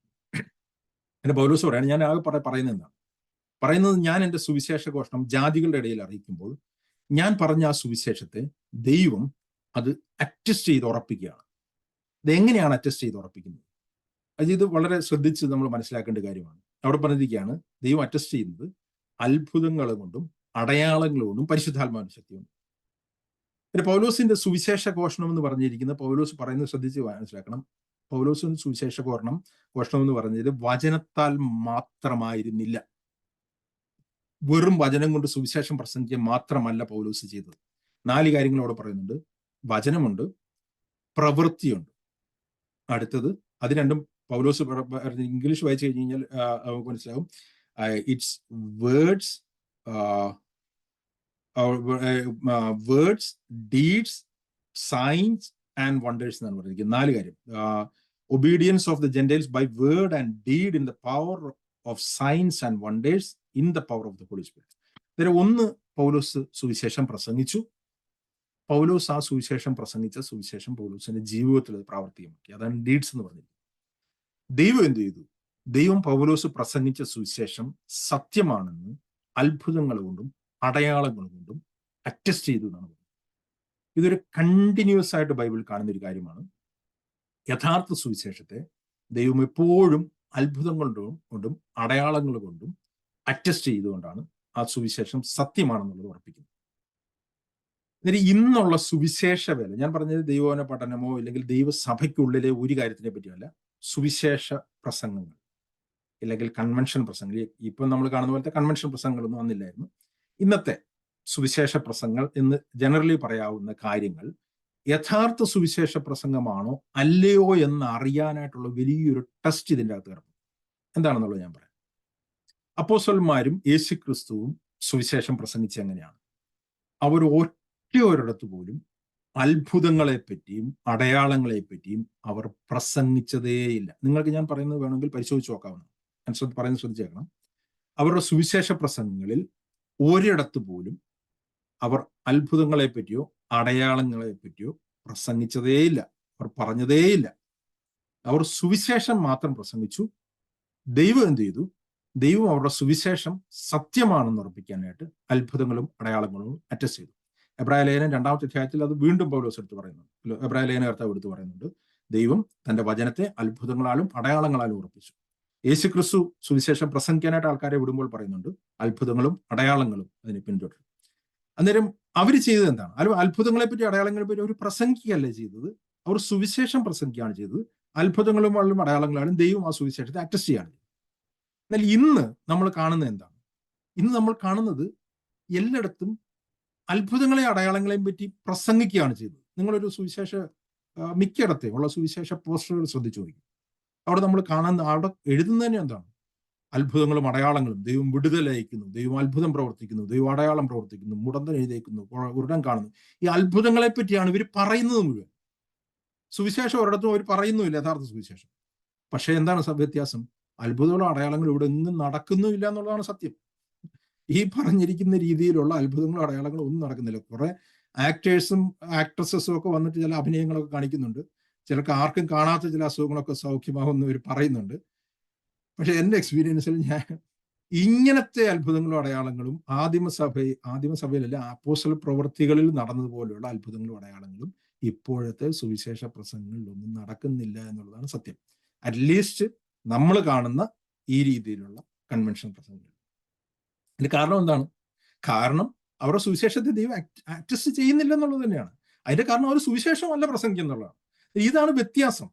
അവർ സുവിശേഷം പ്രസംഗിച്ചു, ജാതികളുടെ ഇടയിലേക്ക് പറഞ്ഞു. ഞാൻ പറഞ്ഞു ഇവന് സഭയ്ക്കുള്ളിലുള്ള കാര്യമുള്ള ജാതികളുടെ ഇടയിലേക്ക് അവർ പോകുമ്പോൾ അവർ ട്രൂ ഗോസ്പൽ പ്രീച്ച് ചെയ്തു. ദൈവം അത്ഭുതങ്ങളും അടയാളങ്ങളുമായിട്ട് ആ സുവിശേഷത്തെ അറ്റസ്റ്റ് ചെയ്ത് ഉറപ്പിക്കുകയായിരുന്നു. ഇന്ന് അത്ഭുതങ്ങളെ അടയാളങ്ങളെ പറ്റി പ്രസംഗിക്കുന്നു, സുവിശേഷം പ്രസംഗിക്കുന്നില്ല, അത്ഭുതങ്ങളും അടയാളങ്ങളും നടക്കുന്നുമില്ല. ഇതാണ് അടിസ്ഥാനപരമായിട്ടുള്ള വ്യത്യാസം. ഇതാണ് യഥാർത്ഥ സുവിശേഷവും വ്യാജ സുവിശേഷവും തമ്മിലുള്ള വ്യത്യാസം. സുവിശേഷം പ്രസംഗിക്കുന്നതിന് വരെ അത്ഭുതങ്ങളെ അടയാളങ്ങൾ പറ്റിയുള്ള പ്രസംഗമാണ് നടക്കുന്നത്. ഓക്കെ, ഞാനതിൽ മുമ്പിലോട്ട് ഡീറ്റെയിലേക്ക് പോകുന്നില്ല, നിങ്ങൾക്ക് ചിന്തയ്ക്ക് വേണ്ടിയിട്ട് ഞാൻ പറഞ്ഞത് മാത്രമേ ഉള്ളൂ. പിന്നെ പൗലോസ് ഇങ്ങനെയാണ് സുവിശേഷം പ്രസംഗിച്ചത്. ഇങ്ങനെ പൗലോസ് സുവിശേഷം എവിടം വരെ പ്രസംഗിച്ചു എന്നാണ് പറഞ്ഞിരിക്കുന്നത്. ഇങ്ങനെ പൗലോസ് പറയാൻ ഇതിനെപ്പറ്റി മാത്രമേ ഞാൻ പറയത്തുള്ളൂ. ദൈവം അത്ഭുതങ്ങളാലും അടയാളങ്ങളാലും എന്റെ സുവിശേഷ പ്രവർത്തനങ്ങളിൽ കൂടി ദൈവം അറ്റസ്റ്റ് ചെയ്ത കാര്യങ്ങളെ പറ്റി അല്ലാതെ ഞാൻ ഒന്നും പറയാൻ തുനിയില്ല എന്നാണ് പറഞ്ഞിരിക്കുന്നത്. പൗലോസ് പറയാണ് ഞാൻ പ്രസംഗിച്ച സുവിശേഷം സത്യമാണ് എന്നുള്ളതിന്റെ പ്രൂഫ് ദൈവം അതിന്റെ പുറകിൽ കൂടി അത്ഭുതങ്ങളും അടയാളങ്ങളുമായിട്ട് അറ്റസ്റ്റ് ചെയ്യുന്നു. ഇന്നും യഥാർത്ഥ സുവിശേഷം പ്രസംഗിക്കുന്നവർക്ക് ഇത് നടക്കണമെന്ന് തന്നെയാണ് ഞാൻ വിശ്വസിക്കുന്നത്. ഓക്കെ, ഇല്ലെങ്കിൽ പിന്നെ അത്ഭുതം അടയാളങ്ങളൊക്കെ നിന്നുപോയെന്ന് നമ്മൾ വിശ്വസിക്കേണ്ടി വരും. ഞാനത് വേറൊരു കാര്യമാണ്, അതിൽ വിഷയത്തിലേക്ക് പോകുന്നില്ല. എന്നിട്ട് മുമ്പോട്ട് പറയാണ്, ഇങ്ങനെ ഞാൻ എന്ത് ചെയ്തു? ഇങ്ങനെ ഞാൻ ജെറുസലേം മുതൽ ഇല്യൂര്യ ദേശം വരെ ചുറ്റി സഞ്ചരിച്ച് ക്രിസ്തുവിന്റെ സുവിശേഷ ഘോഷണം പൂരിപ്പിച്ചിരിക്കുന്നു. ഇവിടെ നമ്മൾ ഇതിന്റെ ഒരു മാപ്പ് നോക്കിക്കഴിഞ്ഞ് കഴിഞ്ഞാൽ ജെറുസലേം മുതൽ ഇല്യൂര്യ, ഇക്വല്യം എന്നാണ് ഇംഗ്ലീഷിൽ എഴുതിയിരിക്കുന്നത്. അന്നേരം ഇല്ലറിക്കം ജെറുസലേം ടു ഇല്ലറിക്കം എന്ന് പറയുന്നത് ഇപ്പോഴത്തെ ഇതാണ് അൽബേനിയ എന്ന് പറയുന്ന സ്ഥലമാണെന്നാണ് പറയപ്പെടുന്നത്. ഇത് നമ്മുടെ ഡിസ്റ്റൻസ് എന്ന് പറഞ്ഞാൽ 1600 കിലോമീറ്റർ ഡിസ്റ്റൻസ് ഉണ്ട്. ഇത്രയും ദൂരം പൗലോസ് സുവിശേഷ ഘോഷണം ഈ രീതിയിൽ ദൈവത്തിന്റെ അത്ഭുതങ്ങളാലും അടയാളങ്ങളാലും അറ്റസ്റ്റ് ചെയ്തുകൊണ്ട് പ്രസംഗിച്ചുകൊണ്ട് സുവിശേഷ ഘോഷണം പൂരിപ്പിച്ചു എന്നാണ് പറഞ്ഞിരിക്കുന്നത്. ഇത്രയും ഡിസ്റ്റൻസ് പൗലോസ് കവർ ചെയ്തു. എന്നിട്ട് ഇത് ഒരു കാര്യം കൂടി ഞാൻ പറയാനായിട്ട് ആഗ്രഹിക്കുകയാണ്. ഇത്രയും ഡിസ്റ്റൻസ് പൗലോസ് കവർ ചെയ്യുന്ന പറയുമ്പോൾ ഇപ്പോൾ എല്ലായിടത്തും പൗലോസ് നേരിട്ട് പോയി പ്രസംഗിച്ചു എന്നും അല്ല ഈ പറയുന്നതിന്റെ അർത്ഥം. ഈ ഒരു ഡിസ്റ്റൻസ് കവർ ചെയ്യുമ്പോൾ പൗലോസിന്റെ സുവിശേഷം ആ ഒരു സ്ട്രാറ്റജി നമ്മൾ മനസ്സിലാക്കി കഴിഞ്ഞാൽ പൗലോസ് എപ്പോഴും ഓരോ പട്ടണങ്ങളിൽ അതിന്റെ പ്രധാന സിറ്റികളിൽ പോയിട്ടാണ് പ്രസംഗിക്കാറുള്ളത്. അവിടെ പ്രസംഗിച്ചിട്ട് ദൈവം ഈ പറഞ്ഞിരിക്കുന്ന പോലെ പൗലോസിന്റെ സുവിശേഷ ഘോഷണത്തെ ദൈവം അത്ഭുതങ്ങളാലും അടയാളങ്ങളും അറ്റസ്റ്റ് ചെയ്യുകയും അങ്ങനെ ആൾക്കാർ കൺവേർട്ടർ ആവുകയും മാനസാന്തരപ്പെട്ട് കർത്താവിൽ വിശ്വസിക്കുകയും ആ വിശ്വസിച്ച കൂട്ടത്തിനെ പൗലോസ് കൂട്ടിച്ചേർത്ത് ഒരു ചർച്ചായിട്ട് ബിൽഡ് ചെയ്യുകയും അവിടെ മൂപ്പന്മാരെ അപ്പോയിന്റ് ചെയ്യുകയും പൗലോസ് അടുത്ത സ്ഥലത്തേക്ക് പോവുകയാണ് ചെയ്തത്. ആ സഭയാണ് പിന്നെ അവിടെ സുവിശേഷ ഘോഷണം പൂർത്തീകരിക്കുന്നത്. അല്ലാതെ പൗലോസ് എന്നുള്ള വ്യക്തി തന്നെ എല്ലായിടത്തും പോയി സുവിശേഷം പറഞ്ഞു എന്നല്ല അതിന്റെ അർത്ഥം. നമ്മൾ പൗലോസിന്റെ അപ്പോസ്തല പ്രവൃത്തിയൊക്കെ വായിച്ചു കഴിഞ്ഞു കഴിഞ്ഞാൽ പൗലോസിന്റെ ആ സുവിശേഷത്തിന്റെ സ്ട്രാറ്റജി മനസ്സിലാക്കിയാൽ നമുക്ക് മനസ്സിലാക്കാനായിട്ട് കഴിയും. അതായത് പൗലോസ് സുവിശേഷ ഘോഷം പൂർത്തീകരിച്ചു എന്ന് പറഞ്ഞിരിക്കുന്നത് പൗലോസ് സഭയിൽ കൂടിയാണ് ഈ സുവിശേഷ ഘോഷം പൂർത്തീകരിക്കുന്നത്. എന്നാൽ പൗലോസ് ഇത്രയും ഏരിയ കവർ ചെയ്തു. ഒരു 1500-1600 കിലോമീറ്ററുകളോളമുള്ള ഡിസ്റ്റൻസ് പൗലോസ് കവർ ചെയ്തു. ആ ഡിസ്റ്റൻസ് കവർ ചെയ്തതും പൗലോസ് പറഞ്ഞിരിക്കുകയാണ് എങ്ങനെയുള്ളിടത്താണ് പൗലോസ് അത് പ്രസംഗിച്ചത്. ഞാൻ മറ്റൊരുവന്റെ അടിസ്ഥാനത്തിൽ പണിയാതിരിക്കേണ്ടതിന് ക്രിസ്തുവിന്റെ നാമം അറിഞ്ഞിട്ടുള്ള ഇടങ്ങളിലല്ല, അവനെക്കുറിച്ച് അറിവ് കിട്ടിയില്ലാത്തവർ കാണും, കേട്ടിട്ടില്ലാത്തവർ ഗ്രഹിക്കും എന്ന് എഴുതിയിരിക്കുന്ന പോലെ അത്രേ സുവിശേഷം അറിയിക്കുവാൻ അഭിമാനിക്കും. അന്നേരം ഈ പൗലോസ് ഈ സുവിശേഷ ഘോഷം നടത്തിയത് ഈ നമ്മളിപ്പോൾ കാണുന്നിരിക്കുന്ന പോലെ വല്ല സഭയുടെ ജനറൽ സുവിശേഷ യോഗമോ ഈ കുമ്പനാട് കൺവെൻഷൻ എന്നൊക്കെ പറയുന്ന പോലത്തെ കൺവെൻഷൻ ഒന്നും അല്ല സുവിശേഷ ഘോഷം. അതുകൊണ്ട് ഞാൻ പറഞ്ഞത് ഇന്നത്തെ ഈ കൺവെൻഷനെ പറ്റി ആ രീതിയിലല്ലേ അന്നത്തെ സുവിശേഷ ഘോഷണം. ഇത് യേശു ക്രിസ്തുവിനെ പറ്റി അറിയാത്ത ഇടങ്ങളിലേക്ക്, ആ സ്ഥലങ്ങളിലേക്ക് അവർ പൗലോസ് പോവുകയും അവിടെ കർത്താവിന്റെ സുവിശേഷം പ്രസംഗിക്കുകയും ദൈവം അത്ഭുതങ്ങളാലോ അടയാളങ്ങളോ അത് അറ്റസ്റ്റ് ചെയ്യുകയും ആൾക്കാരെ അതിൽ വിശ്വസിക്കുകയും അവിടെ സഭ സ്ഥാപിക്കുകയും എൽഡേഴ്സിനെ സ്ഥാപിക്കുകയും ആ സഭയിൽ കൂടി ദൈവം ശുശ്രൂഷ മുമ്പോട്ട് പോകും. അങ്ങനെയാണ് ആദിമസഭ സുവിശേഷം പ്രസംഗിച്ചത്. എന്നത്തെ പോലെ ആയിരുന്നില്ല അന്ന് സുവിശേഷം പ്രസംഗിച്ചത്. ഞാനൊരു വിശദീകരണത്തിലേക്ക് പോകുന്നില്ല, അത് വേറൊരു സബ്ജക്റ്റാണ്. ഇന്നത്തെ നമ്മൾ ദൈവവചനമായിട്ട് പരിശോധിച്ച് പോയി കഴിഞ്ഞാൽ ഇന്ന് കാണുന്ന പലതും ദൈവവചന പ്രകാരമുള്ളതല്ല എന്ന് നമ്മൾ പറയേണ്ടി വരും. അത് ശരിയോ തെറ്റോ എന്നുള്ളത് വേറൊരു വിഷയം. സ്ക്രിപ്ചറലി അങ്ങനെ ആയിരുന്നില്ല. അപ്പോൾ പൗലോസിന്റെയും അപ്പോസ്തലന്മാരുടെയും സുവിശേഷ ഘോഷണത്തിന്റെ രീതി അങ്ങനെ ആയിരുന്നില്ല. ആദിമസഭയുടെ രീതി അങ്ങനെ ആയിരുന്നില്ല. ആദിമസഭ ഇങ്ങനെയായിരുന്നു സുവിശേഷം പ്രസംഗിച്ചത്, അങ്ങനെയായിരുന്നു ദൈവം ആ സുവിശേഷത്തെ അറ്റസ്റ്റ് ചെയ്ത് സഭ സുവിശേഷ ഘോഷണം മുമ്പോട്ട് കൊണ്ടുപോയി. എന്നിട്ട് പറയാണ് അങ്ങനെ ആ ഏരിയ കവർ ചെയ്തുകൊണ്ട് ഇപ്പോൾ എന്താണ് പറഞ്ഞിരിക്കുന്നത്. അതുകൊണ്ട് പൗലോസ് പറയാണ്, പൗലോസിന്റെ അവസാനത്തെ കൺക്ലൂഷനിലേക്ക് വരികയാണ്. പൗലോസ് റോം സന്ദർശിക്കാനായിട്ട് ആഗ്രഹിക്കുകയാണ്. പൗലോസും റോമിലും വരാനായിട്ട് ആഗ്രഹമുണ്ട്. അതുകൊണ്ട് തന്നെ ഞാൻ നിങ്ങളുടെ അടുക്കൽ വരേണ്ടതിന് പലപ്പോഴും മുടക്കം വന്നു. കാരണം പൗലോസിന് സുവിശേഷം കേട്ടിട്ടില്ലാത്ത ആൾക്കാരുടെ ഇടയിലേക്ക് പോകണം. സുവിശേഷം കേട്ടിട്ടുള്ളിടത്തോട്ടും പൗലോസ് പോകും. റോമയിലേക്ക് പോകുമ്പോൾ സുവിശേഷം കേട്ടിട്ടുള്ളവരെ സന്ദർശിക്കുക. എന്നാൽ പൗലോസിന്റെ പ്രയോറിറ്റി, സുവിശേഷകൻ എന്നുള്ള പ്രയോറിറ്റി സുവിശേഷം കേട്ടിട്ടില്ലാത്തവരുടെ അടുത്ത് പോയി പ്രസംഗിക്കുകയാണ്. അങ്ങനെ അതുകൊണ്ട് എനിക്ക് നിങ്ങളുടെ അടുത്ത് വരുവാനായിട്ട് മടക്കം വന്നു എന്ന് പറയണം. ഇപ്പോഴും എനിക്ക് ഈ ദിക്കുകളിൽ എങ്ങും സ്ഥലമില്ലായതുകൊണ്ട് പൗലോസ് പറയാൻ ഇനി ഇവിടെ കവർ ചെയ്യാനായിട്ട് ഇനി ഏരിയ ഒന്നും ഇല്ലാത്തത് കൊണ്ട് അങ്ങോട്ട് വരുവാൻ അനേക സംവത്സരമായി വാഞ്ചുള്ളതുകൊണ്ട്, കുറേ വർഷങ്ങളായിട്ട് എനിക്ക് വാഞ്ചയുമുണ്ട് റോം സന്ദർശിച്ച് നിങ്ങളെ കാണണം, നിങ്ങളെ നേരിട്ട് കാണണം. നിങ്ങളെ നേരിട്ട് കാണാനായിട്ട് പറ്റാത്തത് കൊണ്ടാണ് പൗലോസ് ഇത്രയും വലിയൊരു ലെറ്റർ എഴുതി അവർക്ക് അയക്കുന്നത്. വാഞ്ചയുള്ളത് കൊണ്ടും ഞാൻ സ്പെയിനിലേക്ക് പോകുള്ളൂ. സ്പെയിൻ എന്ന് പറഞ്ഞാൽ സ്പെയിനിലേക്ക് യാത്ര ചെയ്യുമ്പോൾ പോകുന്ന വഴി നിങ്ങളെ കാണുവാനും ആദ്യം നിങ്ങളെ കണ്ട് സന്തോഷിച്ച ശേഷം നിങ്ങളാൽ യാത്ര അയക്കുവാനും ആഗ്രഹിക്കും. അന്നേരം പൗലോസ് പറയണം, ഇനി എനിക്ക് സ്പെയിനിലോട്ട് സുവിശേഷ വേലയുമായിട്ട് പോകാനായിട്ട് ആഗ്രഹമാണ്. ആ സ്പെയിനിലേക്ക് പോകുമ്പോൾ ഓൺ ദ വേ എനിക്ക് റോമിൽ ഇറങ്ങി നിങ്ങളെ കാണാം, നിങ്ങളെ എല്ലാവരെയും കണ്ട് നിങ്ങളുമായിട്ട് കൂട്ടായ്മ ആചരിക്കുകയും സന്തോഷിക്കാനായിട്ടും നിങ്ങളാൽ അവിടെ നിന്ന് യാത്ര അയക്കാനായിട്ടും ഞാൻ ആശിക്കുന്നു എന്ന് പറയാണ്. എന്നിട്ട് പറയാണ്, ഇപ്പോൾ ഞാൻ എന്താണ് ചെയ്യുന്നത്? ഇപ്പോൾ ഞാൻ വിശുദ്ധന്മാർക്ക് ശുശ്രൂഷ ചെയ്യാൻ യെരുശലേമിലേക്ക് യാത്ര ചെയ്യും. എന്നിട്ട് പൗലോസ് പറയാണ്, യെരുശലേമിലെ യഹൂദ ചർച്ച്, അതായിരുന്നു ആദ്യത്തെ ചർച്ച്, ആ ചർച്ചിലേക്ക് പോകാനായിട്ട് ഞാൻ ആഗ്രഹിക്കുകയാണ്. യെരുശലേമിലേക്ക് പോകാനായിട്ട് ആഗ്രഹിക്കുകയാണ്. പക്ഷെ യെരുശലേമിലേക്ക് പോകുമ്പോൾ യെരുശലേമിലെ സഭയിലെ ദരിദ്രരായവർക്ക് അവർക്ക് ധർമ്മോപകാരം ചെയ്യുക എന്ന് വെച്ച് കഴിഞ്ഞാൽ അവർക്ക് പണം കൊടുക്കാനായിട്ട് മക്കദോന്യയിലെ അഖായിലെയും ചെറുകൃഷ്ണൻ തോന്നി നമ്മൾ കൊരിന്ത്യലേഖനം വായിച്ചു കഴിഞ്ഞാൽ ഈ കാര്യങ്ങളൊക്കെ പൗലോസ് അവർക്ക് പറയുന്നുണ്ട്. അവരുടെ അടുത്തു നിന്നുള്ള സഹായം വാങ്ങിച്ചിട്ട് അവരുടെ നിന്നുള്ള ഭൗതികമായിട്ടുള്ള പൈസ പൗലോസ് കളക്ട് ചെയ്തിട്ട് അതുകൊണ്ട് ജെറുസലേമിലേക്ക് പോവാണ്. കാരണം ജെറുസലേമിലെ വിശുദ്ധന്മാർക്ക് അതുകൊണ്ട് ഹെൽപ്പ് ഉണ്ട്, അങ്ങനെ ചെയ്യണമെന്ന് ആഗ്രഹിക്കുക. അതിനുള്ള കാരണം പറയുകയാണ്, അവർക്ക് ഇഷ്ടം തോന്നി, അവരുടെ സ്വന്തം താല്പര്യമായിരുന്നു. അതാണ് മക്കദോന്യ സഭയുടെ ദൈവകൃപയെ പറ്റി പറഞ്ഞിരിക്കുന്നത്. അവർക്ക് ഇല്ലാതിരുന്നിടത്ത് അവർ കൊടുക്കുകയാണ് യെരുശലേമിലെ വിശുദ്ധന്മാരെ സഹായിക്കാൻ വേണ്ടിയിട്ട്. അങ്ങനെയാണ് ദൈവമക്കൾ ചെയ്യേണ്ടത്. എന്നിട്ട് പറയാണ്, അവർക്ക് ഇഷ്ടം തോന്നിയെന്ന് മാത്രമല്ല അത് അവർക്ക് കടവുമാകുന്നു. ഞാൻ നേരത്തെ പറഞ്ഞു, നമ്മുടെ കടത്തെ പറ്റി ഞാൻ കഴിഞ്ഞ ആഴ്ചയിൽ പറഞ്ഞു. സുവിശേഷ ഘോഷണം കടമാണെന്ന് പറഞ്ഞു, സ്നേഹം കടമാണെന്ന് പറയുന്നു. ഇവിടെ വേറൊരു കടം പറഞ്ഞിരിക്കുകയാണ്, വിശുദ്ധന്മാരെ അവരുടെ കാര്യങ്ങളിൽ സഹായിക്കുക എന്നുള്ളത് ബാക്കിയുള്ളവർക്കാണ്. വിശുദ്ധന്മാരുടെ എന്ന് മാത്രമല്ല, അവിടെ പറഞ്ഞിരിക്കുകയാണ്, ജാതികൾ അവരുടെ ആത്മീയ നന്മകളിൽ കൂട്ടായികളെ ആയെങ്കിൽ ഐഹിക നന്മകൾ അവർക്ക് ശുശ്രൂഷ ചെയ്യാൻ അവർ കടംപെട്ടിരിക്കുന്നു. ഇവിടെ പൗലോസ് ഒരു പ്രിൻസിപ്പിളാണ് പറയുന്നത്. എന്താണ് ആ പ്രിൻസിപ്പിൾ? ഒരു വ്യക്തി വേറൊരു വ്യക്തിയിൽ നിന്നും ആത്മീയ നന്മ സ്വീകരിച്ചിട്ടുണ്ടെങ്കിൽ ആത്മീയ നന്മ സ്വീകരിച്ച വ്യക്തിക്ക്, ആത്മീയ നന്മ സ്വീകരിക്കപ്പെട്ട വ്യക്തി ഭൗതികമായി ഹെൽപ്പ് ചെയ്യാൻ ആ വ്യക്തിക്ക് ഒരു കടമുണ്ട്, ആ വ്യക്തിക്ക് ഒരു റെസ്പോൺസിബിലിറ്റി ഉണ്ട്. ഇത് ബൈബിളിൽ ഉടനീളം പഠിപ്പിക്കുന്നതാണ്. അത് നമുക്ക് ഇഗ്നോർ ചെയ്യാനായിട്ട് കഴിയും. ഞാൻ ഈ പറയുന്നതിന്റെ അടുത്ത് എന്ന് പറഞ്ഞു കഴിഞ്ഞാൽ കാശ് തരണം എന്ന് ചോദിക്കുന്ന ആൾക്കാരുടെ അടുത്ത് കാശ് കൊടുക്കണമെന്നല്ല. ടി വിയിൽ ഇങ്ങനെ ഡൊണേഷൻ അയക്കുക, ഞങ്ങളുടെ ശുശ്രൂഷയ്ക്ക് പൈസ അയക്കുക എന്ന് പറഞ്ഞിരിക്കുന്ന ക്രൗഡ് ഫണ്ടിങ് ചെയ്യുന്ന കള്ളന്മാർക്ക് പൈസ അയച്ചു കൊടുക്കണമെന്നല്ല ഞാൻ പറയുന്നത്. എന്നാൽ യഥാർത്ഥത്തിൽ നിങ്ങളെ ആത്മീയമായിട്ട് ബിൽഡ് ചെയ്തിട്ടുള്ളവരുണ്ടായിരിക്കും, നിങ്ങളെ ഹെൽപ്പ് ചെയ്തിട്ടുള്ളവർ, സ്പിരിച്വലി ബിൽഡ് ചെയ്തിട്ടുള്ളവരായിരിക്കും. അവർ നിങ്ങൾ ഭൗതികമായിട്ട് സഹായിക്കണമെന്നുള്ളത് ബൈബിളിന്റെ കൽപ്പനയാണ്. പൗലോസ് പലയിടത്തും തിമോഥെയോസിന്റെ അടുത്ത് പറയുമ്പോൾ പറയുന്നുണ്ട്, വചനത്തിലും പ്രസംഗത്തിലും അധ്വാനിക്കുന്നവരെ ഇരട്ടിമാനത്തിന് യോഗ്യനായിട്ട് കണക്കാക്കുമെന്ന് പറയുന്നുണ്ട്. അതുപോലെ തന്നെ വചനം പഠിപ്പിക്കുന്നവർക്ക് സകല നന്മയിലും ഓഹരി കൊടുക്കണമെന്ന് പറയുന്നുണ്ട്. ഇത് ബൈബിൾ പഠിപ്പിക്കുന്ന കാര്യമാണ്. ബൈബിൾ ദശാംശം പഠിപ്പിക്കുന്നില്ല, പുതിയ നിയമം. അതുപോലെ തന്നെ സാലറി സിസ്റ്റം ഒന്നും പഠിപ്പിക്കുന്നില്ല, ഞാൻ അതിലേക്ക് പോകുന്നില്ല. പക്ഷേ ആത്മീയ നന്മകൾ സ്വീകരിച്ചവർ ഭൗതിക നന്മകൾ, ആത്മീയ നന്മകൾ സ്വീകരിച്ചവർക്ക് കൊടുക്കണമെന്നുള്ളത് ബൈബിളിലെ കൽപ്പന തന്നെയാണ്.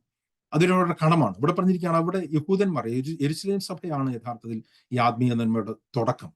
യെരുശലേമിലെ യഹൂദ സഭയാണ്, അവിടെ നിന്നാണ് ബാക്കിയുള്ളവരെല്ലാവരും പോയത്. അതുകൊണ്ട് ബാക്കിയുള്ള ജാതികളായിട്ടുള്ളവർ അവരുടെ ആത്മീയ നന്മകൾ സ്വീകരിച്ചുകൊണ്ട് അവർക്ക് കൊടുക്കണമെന്ന് പറയാം.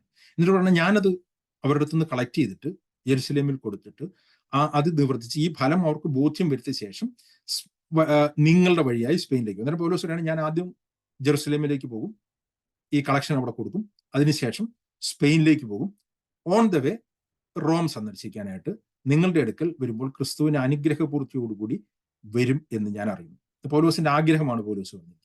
എന്നിട്ട് പൗലോസ് ഇവരുടെ അടുത്ത് പ്രാർത്ഥിക്കാൻ വേണ്ടി പറയാണ്, എന്നാൽ സഹോദരന്മാരെ, യഹൂദയിലെ അവിശ്വാസികളുടെ കയ്യിൽ നിന്ന് എന്നെ രക്ഷിക്കേണ്ടതിനും ജെറുസലേമിലേക്ക് ഞാൻ കൊണ്ടുപോകുന്ന സഹായം വിശുദ്ധന്മാർക്ക് പ്രസാദകരമായി തീരുകയും ഇങ്ങനെ ഞാൻ ദൈവേഷ്ടത്താൽ സന്തോഷത്തോടെ നിങ്ങളുടെ അടുക്കൽ വന്ന് നിങ്ങളോടുകൂടെ മനം തടുക്കേണ്ടതിന് നിങ്ങൾ എനിക്ക് വേണ്ടി ദൈവത്തോടുള്ള പ്രാർത്ഥന എനിക്ക് വേണ്ടി പോരാടണമെന്ന് നമ്മുടെ കർത്താവ് യേശു ക്രിസ്തുവിന്റെ ആത്മാവിന്റെ സ്നേഹത്തെയും ഓർപ്പിച്ച് ഞാൻ നിങ്ങളോട് പ്രബോധിപ്പിക്കുന്നു. സമാധാനത്തിന്റെ ദൈവം നിങ്ങളെല്ലാവരോടും കൂടി ഇരിക്കുമാറാകട്ടെ. പൗലോസ് ഇവരുടെ ഒരു പ്രാർത്ഥനാ റിക്വസ്റ്റ് ആവശ്യപ്പെടുകയാണ്. എന്താണ് ഈ സഹായം കൊണ്ട് ഞാൻ യെരുശലേമിലേക്ക് പോകുമ്പോൾ യഹൂദയിലെ അവിശ്വാസികളെ കയ്യിൽ അകപ്പെട്ട് എനിക്ക് പ്രശ്നങ്ങളൊന്നും ഉണ്ടാവരുത്. മാത്രമല്ല അത് അവർ കൊടുത്തതിന് ശേഷം ഞാൻ ദൈവേഷ്ടത്താൽ ദൈവത്തിന്റെ അനുഗ്രഹപൂർത്തിയോടുകൂടി നിങ്ങളുടെ അടുക്കൽ വന്ന് നിങ്ങളെ കാണാനായിട്ട് നിങ്ങൾ പ്രാർത്ഥിക്കണമെന്ന് ആവശ്യപ്പെട്ടു. പക്ഷെ ഇത് സംഭവിച്ചില്ല. നമുക്കറിയാം, ചരിത്രം വായിച്ചു കഴിഞ്ഞ് കഴിഞ്ഞാൽ പൗലോസിന്റെ ആദ്യത്തെ ഭാഗം സംഭവിച്ചു. പൗലോസ് യെരുശലേം വരെ എത്തി. യെരുശലേം ചെന്നിട്ട് സ്പെയിനിലേക്ക് പോകുന്ന വഴി റോമിൽ വരാനായിട്ട് ഉള്ള പ്ലാൻ ദൈവം അങ്ങ് മാറ്റി. ജെറുസലേമിൽ ചെന്നിട്ട് പൗലോസ് യഹൂദന്മാരാൽ പിടിക്കപ്പെടുന്നു. അപ്പോസ്തല പ്രവൃത്തി വായിച്ചു കഴിഞ്ഞാൽ പിന്നീട് പട്ടാള അകമ്പോടിയോടുകൂടി ഒരു ബദ്ധനസ്ഥനായിട്ടാണ്, ഒരു ജയിൽ പോകുന്ന പോലെ അല്ലെങ്കിൽ ഒരു തടവ് പുള്ളിയെ പോലെയാണ് പൗലോസ് റോമിലെത്തുന്നത്. ആ റോമിലെത്തിയതിനു ശേഷം പൗലോസ് അവിടെ നിന്നൊരു വീട്ടുതടങ്കലിലാവുന്നു. അവിടെ 2.5 വർഷം റോമിൽ താമസിച്ച് അവരെ പഠിപ്പിച്ചു എന്ന് നമ്മൾ പറഞ്ഞു. അവിടെ റോമിലെ വിശ്വാസികളെ പൗലോസ് കണ്ടു കാണും. അതിനെപ്പറ്റി നമുക്കറിയാം. എങ്കിലും പൗലോസിന്റെ സ്പെയിനിലോട്ടുള്ള യാത്ര നടന്നില്ല. പിന്നെ നടന്നോ ഇല്ലയോ എന്നുള്ളത് നമുക്കറിയത്തില്ല. ചരിത്രത്തിൽ അതിനെപ്പറ്റി വളരെ വ്യക്തമായിട്ട് പറയുന്നില്ല. പക്ഷേ പൗലോസിന്റെ ഈ ഒരു പദ്ധതി നടന്നില്ല. അന്നേരം പൗലോസ് അതുകൊണ്ടാണ് പറഞ്ഞിരിക്കുന്നത്, ഞാൻ ദൈവേഷ്ടത്താൽ നിങ്ങളുടെ അടുക്കൽ വരണമെന്ന് പൗലോസ് ആഗ്രഹിക്കുന്നു. അന്നേരം ഞാൻ മനസ്സിലാക്കുന്നത്, നമ്മളുടെ ചില പ്ലാനുകളും പദ്ധതികളും ഒക്കെ ദൈവം ചിലപ്പോൾ തെറ്റിച്ചെന്നിരിക്കും. പക്ഷെ ദൈവത്തിന്റെ പദ്ധതി വേറെ രീതിയിലായിരിക്കും. പൗലോസ് സ്പെയിനിലേക്കുള്ള യാത്രയിൽ അവിടെ ചർച്ചിൽ പോയി ആ സഭയിലുള്ളവരെ കാണണമെന്നും സന്തോഷിക്കണമെന്നും ആഗ്രഹിച്ചു. ആത്മീയമായിട്ടുള്ള ആഗ്രഹമായിരുന്നു. പക്ഷെ അത് നടന്നില്ല. ദൈവം അത് വേറൊരു വഴി കൂടി അത് നിവർത്തിച്ചു വന്നു. അന്നേരം നമ്മളുടെ ഇഷ്ടങ്ങൾ കംപ്ലീറ്റ് ആയിട്ട് ദൈവത്തിന് വിട്ടു കൊടുക്കുകയാണെങ്കിൽ ദൈവം നമ്മളെ നയിക്കുന്ന രീതിയിൽ ദൈവം നയിച്ചാൽ മതി. ദൈവത്തിന്റെ ഇഷ്ടം അതിൽ കൂടി നമ്മൾ നിവർത്തിക്കപ്പെടും. ദൈവം നമ്മളുടെ ഒരു ആത്മീയ കാര്യം പലപ്പോഴും നമ്മളുടെ ആൾക്കാർ പ്ലാൻ ചെയ്യുന്ന പോലെ, ഇല്ല ഇന്നടത്ത് പോകണം എന്നുള്ള രീതിയിലല്ല പൗലോസ് സുവിശേഷ പോലെ പോലും ചെയ്തത്. പൗലോസ് ക്ലിയർ ആയിട്ട് ദൈവത്താൽ അയക്കപ്പെട്ടവനായിട്ട് പോകാനായിട്ടാണ് ആഗ്രഹിച്ചത്. അതുകൊണ്ടാണ് പൗലോസ് അതിന്റെ 1-ാമത്തെ അധ്യായത്തിൽ തന്നെ അങ്ങനെ വരാനായിട്ട് ഞാൻ ആഗ്രഹിക്കുന്നതാണ് പറയുന്നത്. ദൈവം അയച്ചിട്ട് വരണം. അന്നേരം ദൈവം അയച്ചത് ഈ രീതിയിലായിരുന്നില്ല. ദൈവം ഒരു തടവുപുള്ളിയായിട്ടാണ് പൗലോസിനെ റോമിലേക്ക് അയച്ചത്. എന്നാൽ റോമിൽ ചെല്ലുകയും പൗലോസിന്റെ ശുശ്രൂഷ നിവർത്തിക്കുകയും ചെയ്തു. അങ്ങനെ പൗലോസ് ഈ കാര്യം തീർക്കുകയാണ്. 16-ാമത്തെ അധ്യായം കൂടി ഞാൻ പെട്ടെന്ന് എടുത്തിട്ട് നിർത്താനായിട്ട് ആഗ്രഹിക്കുന്നത്. 16-ാമത്തെ അധ്യായത്തിൽ പൗലോസിന്റെ ഈ ഒരിക്കൽ പോലും കണ്ടിട്ടില്ലാത്ത സഭയെടുത്തുള്ള അഭിവാദ്യങ്ങളാണ്, ഇല്ലെങ്കിൽ വ്യക്തിപരമായിട്ടുള്ള അഭിവാദ്യങ്ങൾ. ഈ പറഞ്ഞിരിക്കുന്ന ചിലരെ മാത്രമേ പൗലോസിനെ നേരിട്ട് അറിയൂ. ബാക്കിയുള്ളവരെ ആരെയും പൗലോസിനെ അറിയില്ല. പക്ഷെ നമ്മൾ വായിച്ചു കഴിഞ്ഞാൽ ഓരോരുത്തരെയും പേരെടുത്ത് പൗലോസ് പറയുന്നതായിട്ട് നമുക്ക് കാണാനായിട്ട്. എങ്ങനെയാണ് ഈ ഒരു ഫെലോഷിപ്പ് സാധ്യമാകുന്നത്? ഇതാണ് പൗലോസ് 16-ാമത്തെ അധ്യായത്തിൽ പറഞ്ഞത്. നമ്മൾ മനസ്സിലാക്കണം, നമ്മൾ കണ്ടിട്ടില്ലാത്ത വ്യക്തികളുടെ അടുത്ത് പോലും നമുക്ക് ആത്മീയമായിട്ട് വളരെ ഫെലോഷിപ്പിലാകാനായിട്ട് കഴിയും. നമ്മൾ സാധാരണഗതിയിൽ നമ്മൾ നേരിട്ട് കണ്ടിട്ട് നമ്മൾ സംസാരിച്ച് നമുക്ക് പരിചയമുള്ള വ്യക്തികളുടെ മാത്രമേ നമുക്ക് ഈ ലോകത്തിൽ നമുക്കൊരു ബന്ധം സ്ഥാപിക്കാനായിട്ട് കഴിയും. എന്നാൽ സ്പിരിച്വൽ ബന്ധം അങ്ങനെയല്ല. സ്പിരിച്വൽ ബന്ധം ആത്മാവിലുള്ളതാണ്. രക്തബന്ധം പോലും ഒരേ ബ്ലഡ് ഉള്ളവർ തമ്മിൽ അവർ ഒരുമിച്ച് താമസിക്കുകയും ഒരുമിച്ചുള്ള ഇടപെടലിൽ കൂടിയാണ് ആ ഒരു രക്തബന്ധം പോലും ഉണ്ടാകുന്നത്. അതാണ് ഈ ഭൂമിയിലെ ഒരു ക്ലോസസ്റ്റ് ബന്ധം എന്ന് ആൾക്കാർ പറയുന്നത്. എന്നാൽ അതിനേക്കാൾ വലിയൊരു ബന്ധമാണ് സ്പിരിച്വൽ ബന്ധം. നമ്മൾ ഒരിക്കൽ പോലും കണ്ടിട്ടില്ലാത്ത വ്യക്തികളുമായിട്ട് നമുക്ക് ആത്മാവിൽ ബന്ധമുണ്ടാകാനായിട്ട്. അതിന്റെ കാരണമാണ് 1 കൊരിന്ത്യർ 12:12 പറഞ്ഞിരിക്കുന്നത്, നിങ്ങൾ ഒരേ ആത്മാവിനാൽ സ്നാനമേറ്റ് ഒരേ ആത്മാവിനെ പാനം ചെയ്തു ഒരു ശരീരത്തിന്റെ ഭാഗമായി തീർന്നു. ഒരു ലോക്കൽ ചർച്ചിലുള്ളവരായിരിക്കണമെന്നില്ല. ഒരു ലോക്കൽ ചർച്ചിലുള്ള വ്യക്തികളെക്കാൾ കൂടുതൽ ചിലപ്പോൾ നമുക്ക് പുറത്തുള്ള നമ്മൾ ഒരിക്കൽ പോലും കണ്ടിട്ടില്ലാത്ത വ്യക്തിയുമായിട്ട് ആത്മാവിലുള്ള ബന്ധം ഉണ്ടാവാനായിട്ട്. ഞാൻ എൻ്റെ ജീവിതത്തിൽ അങ്ങനെ പല എക്സ്പീരിയൻസ് ഉണ്ട് കേട്ടോ. ഞാനിത് എൻ്റെ വ്യക്തിപരമായിട്ടുള്ള കാര്യങ്ങൾ ഞാൻ പറയാറില്ലെങ്കിൽ ഞാൻ പെട്ടെന്ന് ഇതുമായിട്ട് ബന്ധപ്പെട്ടെന്ന് പറയാനായിട്ട് കഴിയും. ഞാൻ വർഷങ്ങൾക്ക് മുമ്പ് ഞാൻ ഒരിക്കൽ പോലും കണ്ടിട്ടില്ലാത്തൊരു വ്യക്തി, അദ്ദേഹം ഒരു യഹൂദൻ, അമേരിക്കൻ യഹൂദൻ. അദ്ദേഹത്തിന്റെ ഫാദർ യഹൂദനും മദർ അമേരിക്കക്കാരും. വർഷങ്ങൾ ഞാൻ ഒരിക്കൽ പോലും കണ്ടിട്ടില്ല. അദ്ദേഹവുമായിട്ട് ഞാൻ വളരെ എൻ്റെ പേഴ്സണലായിട്ട് ഒരു അഭിപ്രായത്തിൽ ഞാൻ കണ്ടിട്ടുള്ളതിൽ ഏറ്റവും നല്ലതായിട്ട് വചനം പഠിപ്പിക്കാൻ അറിയുകയും ആത്മീയനായിട്ടുള്ള വ്യക്തിയാണ്. അദ്ദേഹം ലോക പ്രശസ്തനോ അധികം പ്രശസ്തനോ ഒന്നുമില്ല. അദ്ദേഹവുമായിട്ട് ഞാൻ ഒരിക്കലും ഒരു ആത്മീയമായിട്ടുള്ള ബന്ധത്തിൽ വരാനായിട്ട് ഇടയായി. ഞാൻ അദ്ദേഹത്തെ കണ്ടിട്ടില്ല, അദ്ദേഹത്തെ സംസാരിച്ചില്ല. അദ്ദേഹവുമായിട്ട് വളരെ ബന്ധത്തിലേക്ക് വന്നു. അതിനുശേഷം അദ്ദേഹത്തിന് ഒരു അസുഖം വന്നു. അദ്ദേഹം വളരെ പെട്ടെന്ന് ഈ ലോകത്തിൽ നിന്ന് മാറ്റപ്പെട്ടു. അദ്ദേഹത്തിന് ക്യാൻസർ വന്നു. അന്നേരം ആ ക്യാൻസർ വന്നപ്പോൾ എൻ്റെ ഹൃദയത്തിൽ വലിയ ഭാരം തോന്നി. ഞാൻ അദ്ദേഹത്തിൻ്റെ അടുത്ത് പറഞ്ഞു, ഞാൻ അദ്ദേഹത്തിന്റെ ഈ ചികിത്സയുടെ പൈസ ഞാൻ എടുക്കാനായിട്ട് എനിക്ക് ഒരു ഫ്രീഡം തരണമെന്ന് പറഞ്ഞു. അതായത് ഞാൻ അനുവദിച്ചില്ല. അദ്ദേഹം മരിച്ചു. അദ്ദേഹം മരിച്ചതിന് ശേഷം അദ്ദേഹത്തിന്റെ വൈഫ് എന്നെ കോൺടാക്ട് ചെയ്തിട്ട് പറയായിരുന്നു, അദ്ദേഹത്തിന്റെ വീട്ടിൽ അദ്ദേഹത്തിന്റെ ഫ്രണ്ട് റൂമിൽ ഞങ്ങളുടെ ഫാമിലി ഫോട്ടോ വലുതായിട്ട് പ്രിന്റ് ചെയ്ത് അദ്ദേഹം വെച്ചിട്ട് എല്ലാ ദിവസവും ഞങ്ങൾക്ക് വേണ്ടി പ്രാർത്ഥിക്കുമായിരുന്നു പറയാം. ഞാൻ ജസ്റ്റ് ഒരു എക്സാമ്പിൾ മാത്രം പറഞ്ഞു. ഞാൻ നേരം ചിന്തിച്ചു, ഒരിക്കൽ പോലും കണ്ടിട്ടില്ല ആ വ്യക്തി. ഒരു പ്രാവശ്യം പോലും ഞാൻ നേരിട്ട് ഫോണിൽ പോലും സംസാരിച്ചിട്ടില്ല. ഇമെയിൽ കൂടെയുള്ള കോൺടാക്ട് മാത്രമേ. ലോകത്തിന്റെ വേറൊരു ഭാഗത്ത് ഞാൻ അമേരിക്കയിലൊക്കെ വരുമെന്ന് സ്വപ്നത്തിൽ പോലും ചിന്തിക്കുന്നതിന് മുമ്പ് ഉള്ളൊരു സംഭവമാണ്. ഞാൻ ഒരിക്കൽ പോലും അതിനു മുമ്പ് ആദ്യമായിട്ട് ഞാൻ അമേരിക്കയിൽ വരണമെന്ന് എൻ്റെ ഹൃദയത്തിൽ ആഗ്രഹം പോലും തോന്നിയത് ഇദ്ദേഹത്തെ കാണുമെന്ന് വിചാരിച്ചിട്ടാണ്. അദ്ദേഹം മരിച്ചു. അദ്ദേഹത്തെ പിന്നെ കാണാനായിട്ട് കഴിഞ്ഞില്ല. അദ്ദേഹത്തിന്റെ അനേക മണിക്കൂറുകൾ ലോകത്തിന്റെ വേറൊരു ഭാഗത്തുള്ള ഒരു വ്യക്തി എന്തിനാണ് ഞാനുമായിട്ട് അങ്ങനെ ബന്ധത്തിൽ വന്നത്? എനിക്കങ്ങനെ വ്യക്തിപരമായിട്ട് ചിലരുമായിട്ട് ബന്ധത്തിൽപ്പെടാനായിട്ട് ഇടവരുന്നിട്ടുണ്ട്. വേറൊരു രാജ്യം, വേറൊരു റേസ്, വേറൊരു കൾച്ചർ ഒരിക്കൽ പോലും കണ്ടിട്ടില്ല. മനുഷ്യയുമായിട്ട് ഇത് ഇമ്പോസിബിൾ. നമ്മുടെ ലോക്കൽ സഭയിലുള്ള ചിലടത്ത് പോലും നമുക്ക് അത്രയും ബന്ധം വന്നു വരത്തില്ല. കാരണം അത് ഈ പറഞ്ഞിരിക്കുന്ന പോലെ ഒരു ആത്മാവിന്റെ ഐക്യമാണ്. എന്നിട്ട് ഞാൻ പറഞ്ഞ പൗലോസ് എന്തുകൊണ്ടാണ് പൗലോസ് ഒരിക്കൽ പോലും കണ്ടിട്ടില്ലാത്ത വ്യക്തികളുടെ എഴുത്തെഴുതുന്നത് എങ്ങനെയാണെന്ന് നമുക്ക് മനസ്സിലാവണമെങ്കിൽ ആത്മാവിലുള്ള ബന്ധം എന്താണെന്ന് മനസ്സിലാക്കണം. നമ്മൾ ഈ നിത്യവിശ്വാസത്തിൽ പറയുന്നുണ്ട് വിശുദ്ധന്മാരുടെ സകല സഭയിലും ഞങ്ങൾ വിശ്വസിക്കുന്നു എന്ന് പറയുന്നൊരു ഭാഗമുണ്ട്. നേരെ കണ്ടിട്ടില്ലാത്ത വിശുദ്ധന്മാരുടെ പേരുകളാണ് ഇവിടെ എഴുതിയത്. എന്നാൽ പൗലോസിന് വീണായിട്ട് ആത്മാവിന്ദുണ്ട്. ഓക്കെ, ഞാൻ പെട്ടെന്ന് പോട്ടെ. എന്നിട്ട് പറയാണ് ആദ്യത്തെ പൗലോസ് അഭിവാദ്യം ചെയ്യാനായിട്ട് പറയുന്നത് ഈ ലെറ്ററും കൊണ്ട് കൊരിന്തിൽ നിന്ന് റോമിലേക്ക് പൗലോസ് അയച്ച ഫേബ എന്ന സഹോദരിയെ നിങ്ങൾ കൈക്കൊള്ളണമെന്ന് പറയാണ്. നമ്മുടെ സഹോദരിയും ക്രംകേയ സഭയിലെ ശുശ്രൂഷക്കാരിയുമായ, അന്നേരം ഈ ഫേബ ഒരു മിനിസ്റ്റർ ആയിരുന്നു, ഒരു ശുശ്രൂഷക്കാരിയായിരുന്നു. ദൈവസഭയിൽ സഹോദരിമാർക്ക് ശുശ്രൂഷ ചെയ്യാമെന്നുള്ളതിന്റെ തെളിവാണ്. ഞാൻ അതിന്റെ വിശദീകരണത്തിലേക്കൊന്നും പോകാനായിട്ട് എനിക്ക് സമയമില്ല. ഓക്കെ, അങ്ങനത്തെ ആ ശുശ്രൂഷക്കാരിയായ സഭയെ നിങ്ങൾ വിശുദ്ധന്മാർക്ക് യോഗ്യമാം വണ്ണം കർത്താവിന്റെ നാമത്തിൽ കൈക്കൊണ്ട് അവൾക്ക് നിങ്ങളുടെ സഹായം വേണ്ടുന്ന ഏത് കാര്യത്തിലും സഹായിക്കണമെന്ന് ഞാൻ നിങ്ങളെ പരമേൽപ്പിക്കുന്നു. അവളും പലരാൽ വിശേഷാൽ എനിക്കും സഹായം ചെയ്തിരിക്കുന്നു. അന്നേരം പൗലോസിന്റെ ഈ റോമിലെ ലെറ്റർ, ഈ ലെറ്റർ കൊടുത്ത് കൊരിന്തിൽ നിന്ന് റോമിലേക്ക് ഇത്രയും ദൂരം ട്രാവൽ ചെയ്തത് ഈ ഫേബ എന്ന സഹോദരിയാണ്. ഒരു സഹോദരൻ പോലുമല്ല, ഈ സഹോദരിയാണ് ഇത് കൊണ്ടുവന്നത്. അന്നേരം ഈ കൊണ്ടു ചെല്ലുന്നതിന് മുമ്പ് തന്നെ അതിൽ പൗലോസ് എഴുതുകയാണ് ഈ ലെറ്ററും കൊണ്ട് വരുന്ന ഫേബയെ നിങ്ങൾ റിസീവ് ചെയ്യണം, അവൾക്ക് വേണ്ടുന്ന സഹായം ചെയ്യണം. കാരണം അവളും എല്ലാവർക്കും വേണ്ടി സഹായം ചെയ്യുന്നവളാണ്. അങ്ങനത്തെ ഒരു വളരെ സ്പിരിച്വൽ മെമ്പേഴ്സിനെ പറ്റിയാണ് ഇവിടെ പറഞ്ഞത്. നമ്മൾ വായിച്ചു കഴിഞ്ഞാൽ മനസ്സിലാവും. എന്നിട്ട് പറയുന്നത് ക്രിസ്തുവിൽ എന്റെ കൂട്ടുവേലക്കാരായ പ്രിസ്കയെയും അക്വിലയെയും വന്നിരുന്നു. എന്നിട്ട് നമ്മൾ കൊരിന്ത്യലേഖനത്തിൽ നമ്മൾ വായിക്കുന്നുണ്ട് ഇവർ വഴിയാണ് പൗലോസിൻ റോമാ സഭയുമായിട്ടുള്ള ബന്ധം വരുന്നത്. അവർ തിരിച്ച് റോമയിലേക്ക് തിരിച്ചു. ഞാൻ എന്റെ ചരിത്രമൊക്കെ പറഞ്ഞുകൊണ്ട് വിശദീകരിക്കുന്നില്ല. അവരെ വന്ദനം ചെയ്യുന്നു. അവർ ഇനിന്റെ പ്രാണന് വേണ്ടി തങ്ങളുടെ കഴുത്ത് വെച്ചു കൊടുത്തവരായിരുന്നു. അവർക്ക് ഞാൻ മാത്രമല്ല ജാതികളുടെ സകല സംഭവം വന്ദനം ചെയ്യുന്നു. എന്നിട്ട് ഈ പ്രിസ്കയുടെയും അസ്കിലിന്റെയും വീട്ടിലാണ് ചർച്ച്. ഞാൻ പറഞ്ഞ ആദിമസഭകൾ എന്ന് പറഞ്ഞു കഴിഞ്ഞാൽ വീടുകളിലായിരുന്നു. അതുകൊണ്ടായിരുന്നു അവരുടെ ഫെലോഷിപ്പ് അത്ര ക്ലോസ് ആയിരുന്നു. അവർ വീട്ടിലെ സഭയ്ക്കും വന്ദനം ചെയ്യും. എന്നിട്ട് പറയണ ഏഷ്യയിൽ പൗലോസ് ആദ്യമായി സുവിശേഷം പറഞ്ഞ് പൗലോസിന് ആദ്യമായിട്ട് യേശുക്രിസ്തുവിൽ വിശ്വസിച്ച് ആദ്യ ഫലമായ ഒരു വ്യക്തിയുണ്ട്. എനിക്ക് പ്രിയനായ എപ്പനോത്തോസിന് വന്ദനം ചെയ്യും.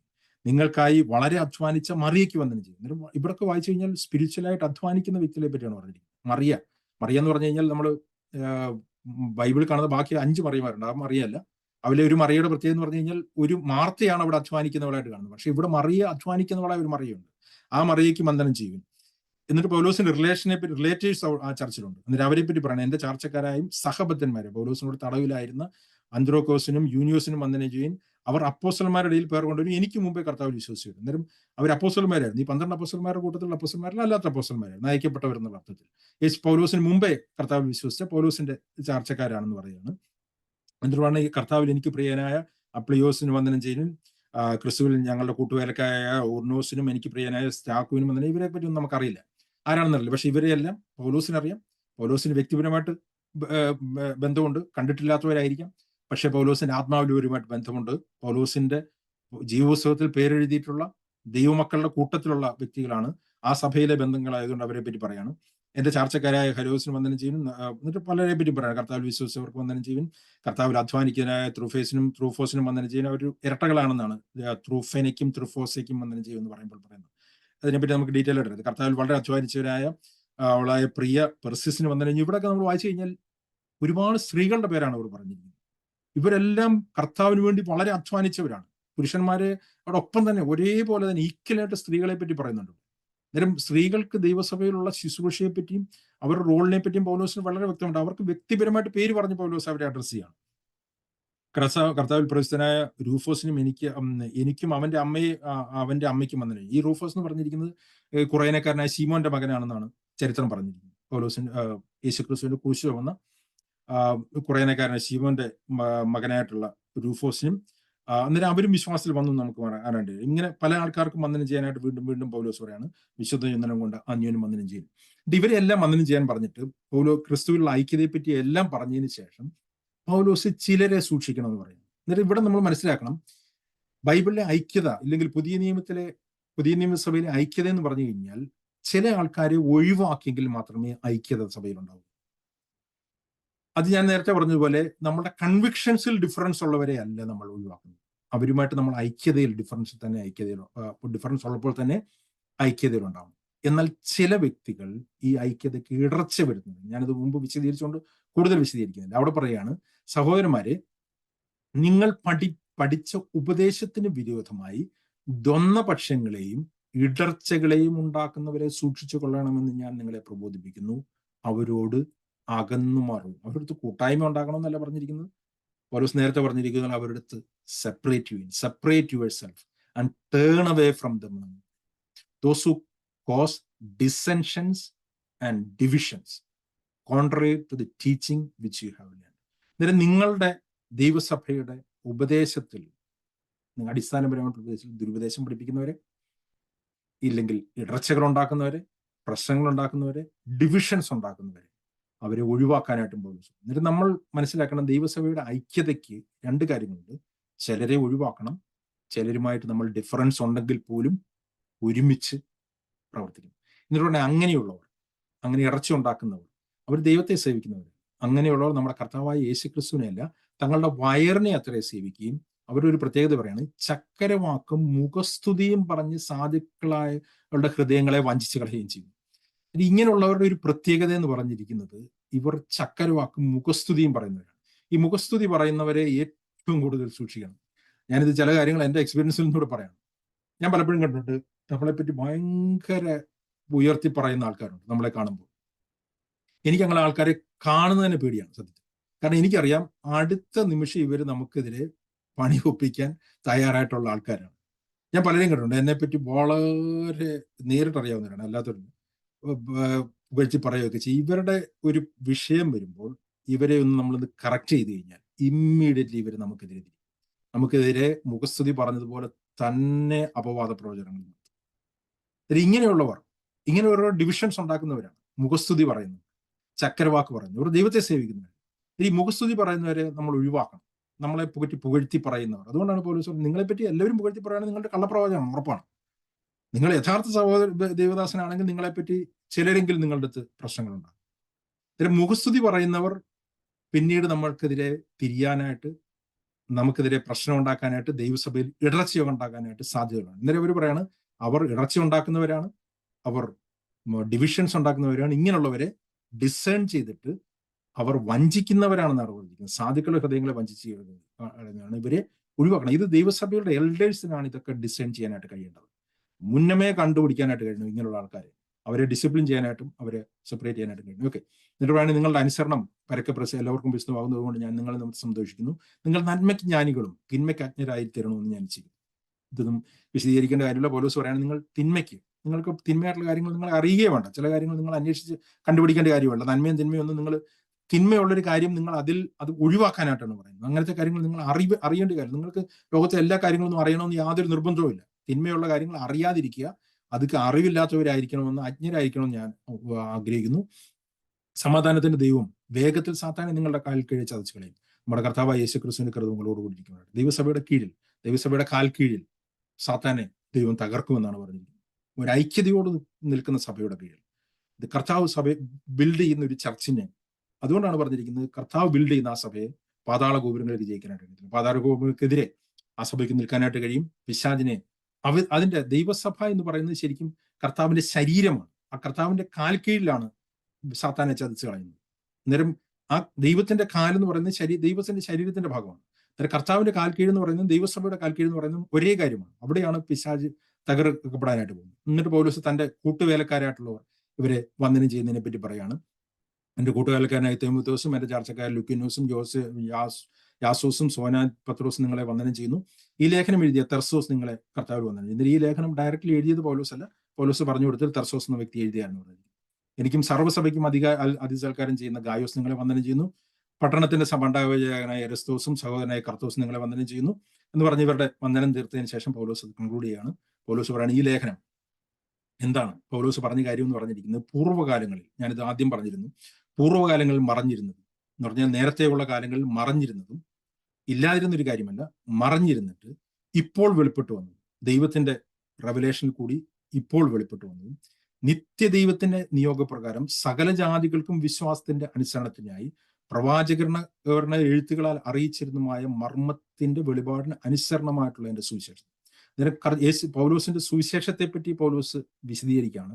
പൗലോസ് പറയുന്ന ഈ സുവിശേഷം എന്നത് പൗലോസിന്റെ ഒരു പുതിയ കണ്ടുപിടുത്തമല്ല, പൗലോസിന്റെ ഒരു റെവലേഷൻ അല്ല, പൗലോസിന് ദൈവം വെളിപ്പെടുത്തി കൊടുത്തെങ്കിലും ഒരു പുതിയൊരു കാര്യമല്ല ഇത്. പൂർവ്വകാലങ്ങളിൽ പഴയ നിയമത്തിൽ തന്നെ ഉണ്ടായിരുന്നതാണ്. അതുകൊണ്ട് അത് മറഞ്ഞിരിക്കുകയായിരുന്നു എന്നാണ് പറഞ്ഞിരിക്കുന്നത്. ഇപ്പോഴാണ് അത് വെളിപ്പെട്ട് വന്നത്. അത് വെളിപ്പെട്ട് വന്നത് എന്തിനു വേണ്ടിയിട്ടാണ്? നിത്യദൈവത്തിന്റെ നിയോഗപ്രകാരം സകല ജാതികളും വിശ്വാസത്തിന്റെ അനുസരണത്തിനായിട്ടാണ്. അവർ സകല ജാതികളിലേക്കും ഈ സുവിശേഷം പോവുകയും അവർ വിശ്വാസത്തിന്റെ അനുസരണത്തിലേക്ക് വരികയും വരേണ്ടതിന് പ്രവാചകന്മാരുടെ എഴുത്തിനാൽ, പഴയ നിയമത്തിലെ പ്രവാചകന്മാരുടെ എഴുത്തിനാൽ അറിയിച്ചിരുന്നതാണ്. അല്ലാതെ പുതിയ നിയമത്തിലെ ഒരു കാര്യമല്ല സുവിശേഷം. അതാണ് ഞാൻ ആദ്യത്തെ അധ്യായങ്ങളിലൊക്കെ പറഞ്ഞത്. പ്രവാചകന്മാരുടെ എഴുത്തിൽ അറിയിച്ചിരുന്നതുമായ ആ ഒരു ദൈവിക മർമ്മം വെളിപ്പെട്ട് വരിക. അന്നേരം മർമ്മം എന്ന് പറയുന്നത് നമ്മൾ മനസ്സിലാക്കണം. ഇപ്പോൾ ആൾക്കാരെല്ലാം പറയുന്നൊരു മിസ്റ്ററി, എനിക്കൊരു മിസ്റ്ററി വെളിപ്പെട്ടു വന്നു, ഇതുവരെ ആർക്കും വെളിപ്പെടാത്തൊരു മിസ്റ്ററി എനിക്ക് വെളിപ്പെട്ടു വന്നു എന്നുള്ള അർത്ഥത്തിലല്ല പൗലോസ് പറഞ്ഞിരിക്കുന്നത്. ഇത് പഴയ നിയമത്തിലെ ഒരു കാര്യം പുതിയ നിയമത്തിൽ കൂടി ദൈവം വെളിപ്പെടുത്തിയതിനെയാണ് മർമ്മം എന്ന് പുതിയ നിയമത്തിൽ പറഞ്ഞിരിക്കുന്നത്. ഞാൻ പറയുന്നത് മനസ്സിലാക്കണം. ഞാൻ അതിന്റെ വിശദീകരണത്തിലേക്ക് പോകാനായിട്ട് സമയമില്ല. ഈ മിസ്റ്ററി എന്ന് ബൈബിൾ പറഞ്ഞിരിക്കുന്നതെല്ലാം പഴയ നിയമത്തിൽ മറഞ്ഞിരുന്നിട്ട് പുതിയ നിയമത്തിൽ കൂടി വെളിപ്പെട്ട് വന്ന കാര്യം. ഒരു പ്രവാചകന്മാരുടെ എഴുത്തിലാർ അറിയിച്ചിരുന്നതുമായ മർമ്മത്തിന് വെളിപാടിനാനുസൃതമായിട്ടുള്ള എന്റെ സുവിശേഷത്തിനും യേശുക്രിസ്തുവിനെ കുറിച്ചുള്ള പ്രസംഗത്തിനും ഒത്തവണ്ണം നിങ്ങളെ സ്ഥിരപ്പെടുത്താൻ കഴിയുന്ന ഏകജ്ഞാനിയായ ദൈവത്തിന് യേശുക്രിസ്തു മുഖാന്തരം എന്നേക്കും മഹത്വമുണ്ട്. ഇവിടെ ഏകജ്ഞാനിയായ ദൈവം, ഏകദൈവം എന്നൊക്കെ ബൈബിൾ പറയുന്നത് പിതാവായ ദൈവത്തെയാണ്. ഞാനതിന്റെ വിശദീകരണത്തിലേക്ക് പോകുന്നില്ല. അത് ഇപ്പോഴത്തെ ഉള്ളൊരു വളരെ തെറ്റിദ്ധാരണപരമായിട്ടൊരു കാര്യമാണ്. ബൈബിളിൽ ഏകദൈവം, ഏകജാനിയായ ദൈവം എന്നുള്ള പദം എപ്പോഴും പറയുന്നത് പിതാവായ ദൈവത്തെ പറ്റിയാണ്, യേശുക്രിസ്തുവിനെ പറ്റിയല്ല.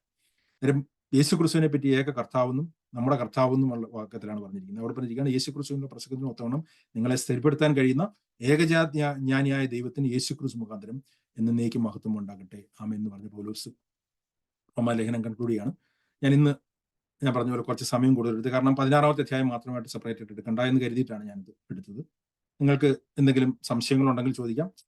അതുപോലെ തന്നെ നിങ്ങൾക്ക് ഈ ബൈബിൾ സ്റ്റഡി എത്രത്തോളം പ്രയോജനപ്പെട്ടു, ഇല്ലെങ്കിൽ എന്തെങ്കിലും നിങ്ങൾക്ക് കറക്ഷൻസോ നിങ്ങൾക്ക് അഭിപ്രായങ്ങളോ ഉണ്ടെങ്കിലും പറയാം. ഞാനിത് ഒരു കർത്താവിനൊരു ബടം തന്നുകൊണ്ടാണ് ഞാനിത് റോമാലേഖനം എടുക്കണമെന്ന് വിചാരിച്ചത്. അതുകൊണ്ടാണ് ഞാൻ ഇത്രയും സമയം എടുക്കാനായിട്ട് ചിന്തിച്ചത്. പല കഴിഞ്ഞ ഞാൻ ഈ റോമാലേഖനം എടുത്തു തുടങ്ങുമ്പോൾ എനിക്ക് സത്യത്തിൽ ജോലിയില്ലായിരുന്നു. ഒരു മാസമായിട്ട് ഞാനിവിടെ ജോലിക്ക് കയറിയതുകൊണ്ട് എനിക്ക് കുറച്ച് സമയം ടൈറ്റ് ആയിരുന്നു. അതുകൊണ്ടാണ് ചില ഇടയ്ക്ക് മിസ്സായിട്ടുള്ള കാര്യങ്ങളൊക്കെ വന്നത്. ഇനി ഇതുമായിട്ട് ബന്ധപ്പെട്ട എന്തെങ്കിലും സംശയങ്ങളോ എന്തെങ്കിലും അഭിപ്രായങ്ങളോ എന്തെങ്കിലും ഉണ്ടെങ്കിൽ നിങ്ങൾക്ക് ചോദിക്കാം. ഇല്ലെങ്കിൽ വേറെ എന്തെങ്കിലും വിഷയങ്ങൾ മുമ്പോട്ട് നിങ്ങൾക്ക് സംസാരിക്കണമെന്ന് ആഗ്രഹം ഉണ്ടെങ്കിൽ നിങ്ങളുടെ അടുത്ത് പറഞ്ഞു കഴിഞ്ഞാൽ ദൈവം ഗൈഡ് ചെയ്യുന്നതനുസരിച്ചിട്ട് മുമ്പോട്ട് എടുക്കണമെന്ന് ആഗ്രഹിക്കുന്നു. ദൈവം നമ്മളെ സഹായിക്കട്ടെ. Thank you. എന്തെങ്കിലും സംശയങ്ങളോ അഭിപ്രായങ്ങളോ ഉണ്ടെങ്കിൽ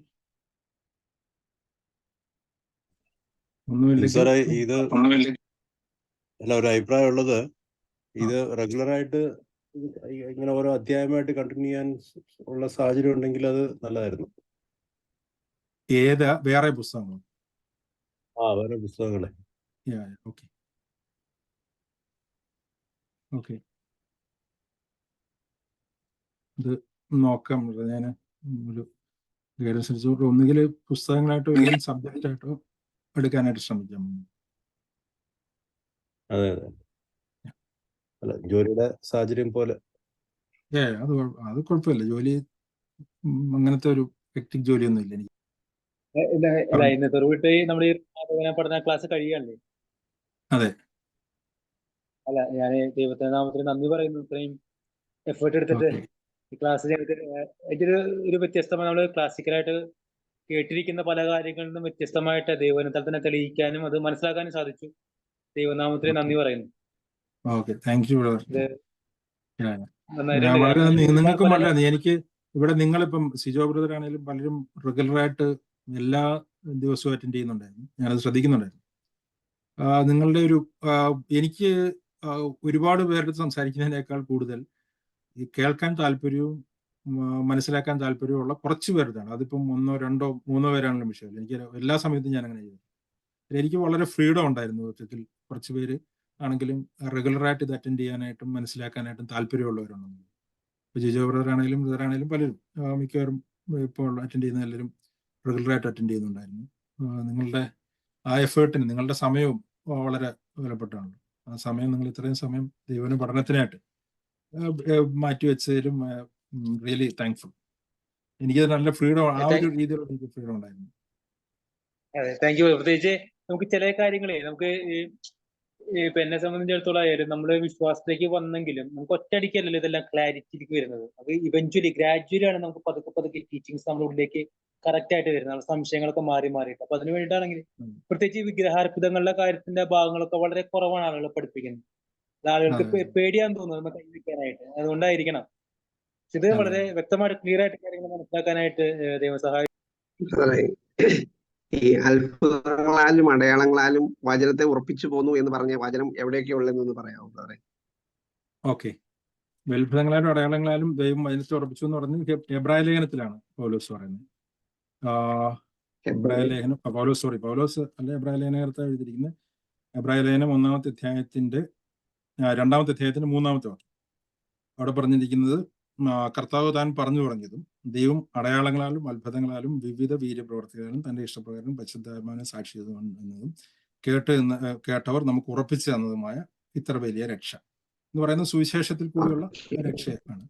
അതുപോലെ തന്നെ മർക്കോസിന്റെ സുവിശേഷം അവസാനത്തെ അധ്യായത്തിൽ നമുക്കറിയാലോ, ഗ്രേറ്റ് കമ്മീഷൻ കൊടുക്കുമ്പോൾ കർത്താവ് പറയുന്നുണ്ട്, കർത്താവിന്റെ സുവിശേഷ പ്രസംഗവുമായി ബന്ധപ്പെട്ട് ദൈവം അത്ഭുതങ്ങളും അടയാളങ്ങളും ചെയ്യുന്നുള്ളത്. പിന്നെ യേശു ക്രിസ്തു 70 പേരെ സുവിശേഷ ഘോഷണത്തിനായിട്ട് അയച്ചപ്പോഴും അവരുടെ ആ സുവിശേഷത്തെ ഉറപ്പിക്കാനായിട്ട് അത്ഭുതങ്ങളും അടയാളങ്ങളും ചെയ്യും. അത് എല്ലാ കാലത്തും അതൊരു യഥാർത്ഥ സുവിശേഷത്തെ അറ്റസ്റ്റ് ചെയ്യാനായിട്ട് ദൈവം ചെയ്യുന്നൊരു കാര്യം.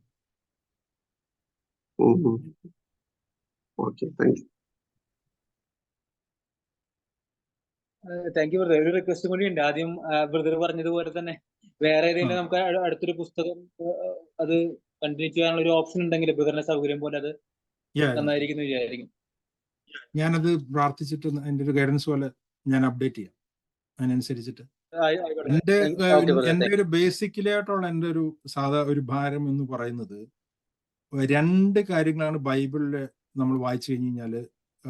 ഒന്ന്, വ്യക്തിപരമായിട്ട് ഈ പറഞ്ഞിരിക്കുന്ന പോലെ അപ്പോസ്തലന്മാര് രക്ഷയെപ്പറ്റി പറഞ്ഞതിന് ശേഷം അടുത്തത് അവര് മുമ്പോട്ട് ബിൽഡ് ചെയ്യാനായിട്ടായിരിക്കും ദൈവസഭയെ പറ്റി പറഞ്ഞിട്ട്. അന്നേരം ദൈവസഭയെ പറ്റി ഒരു റിയൽ പിക്ചറാണ് ഞാൻ മനസ്സിലാക്കുന്നിടത്തോളം പലർക്കും ഒരു ക്ലാരിറ്റി ഇല്ല. അന്നേരം അത് ആ ഒരു പിക്ചർ ദൈവം ആൾക്കാരുടെ ഹൃദയത്തിൽ കൊടുത്തു കഴിഞ്ഞാൽ അത് ഒരുപാട് പ്രയോജനപ്പെടുമെന്ന് ഞാൻ ചിന്തിച്ചിട്ടുണ്ട് പലയിടത്തും.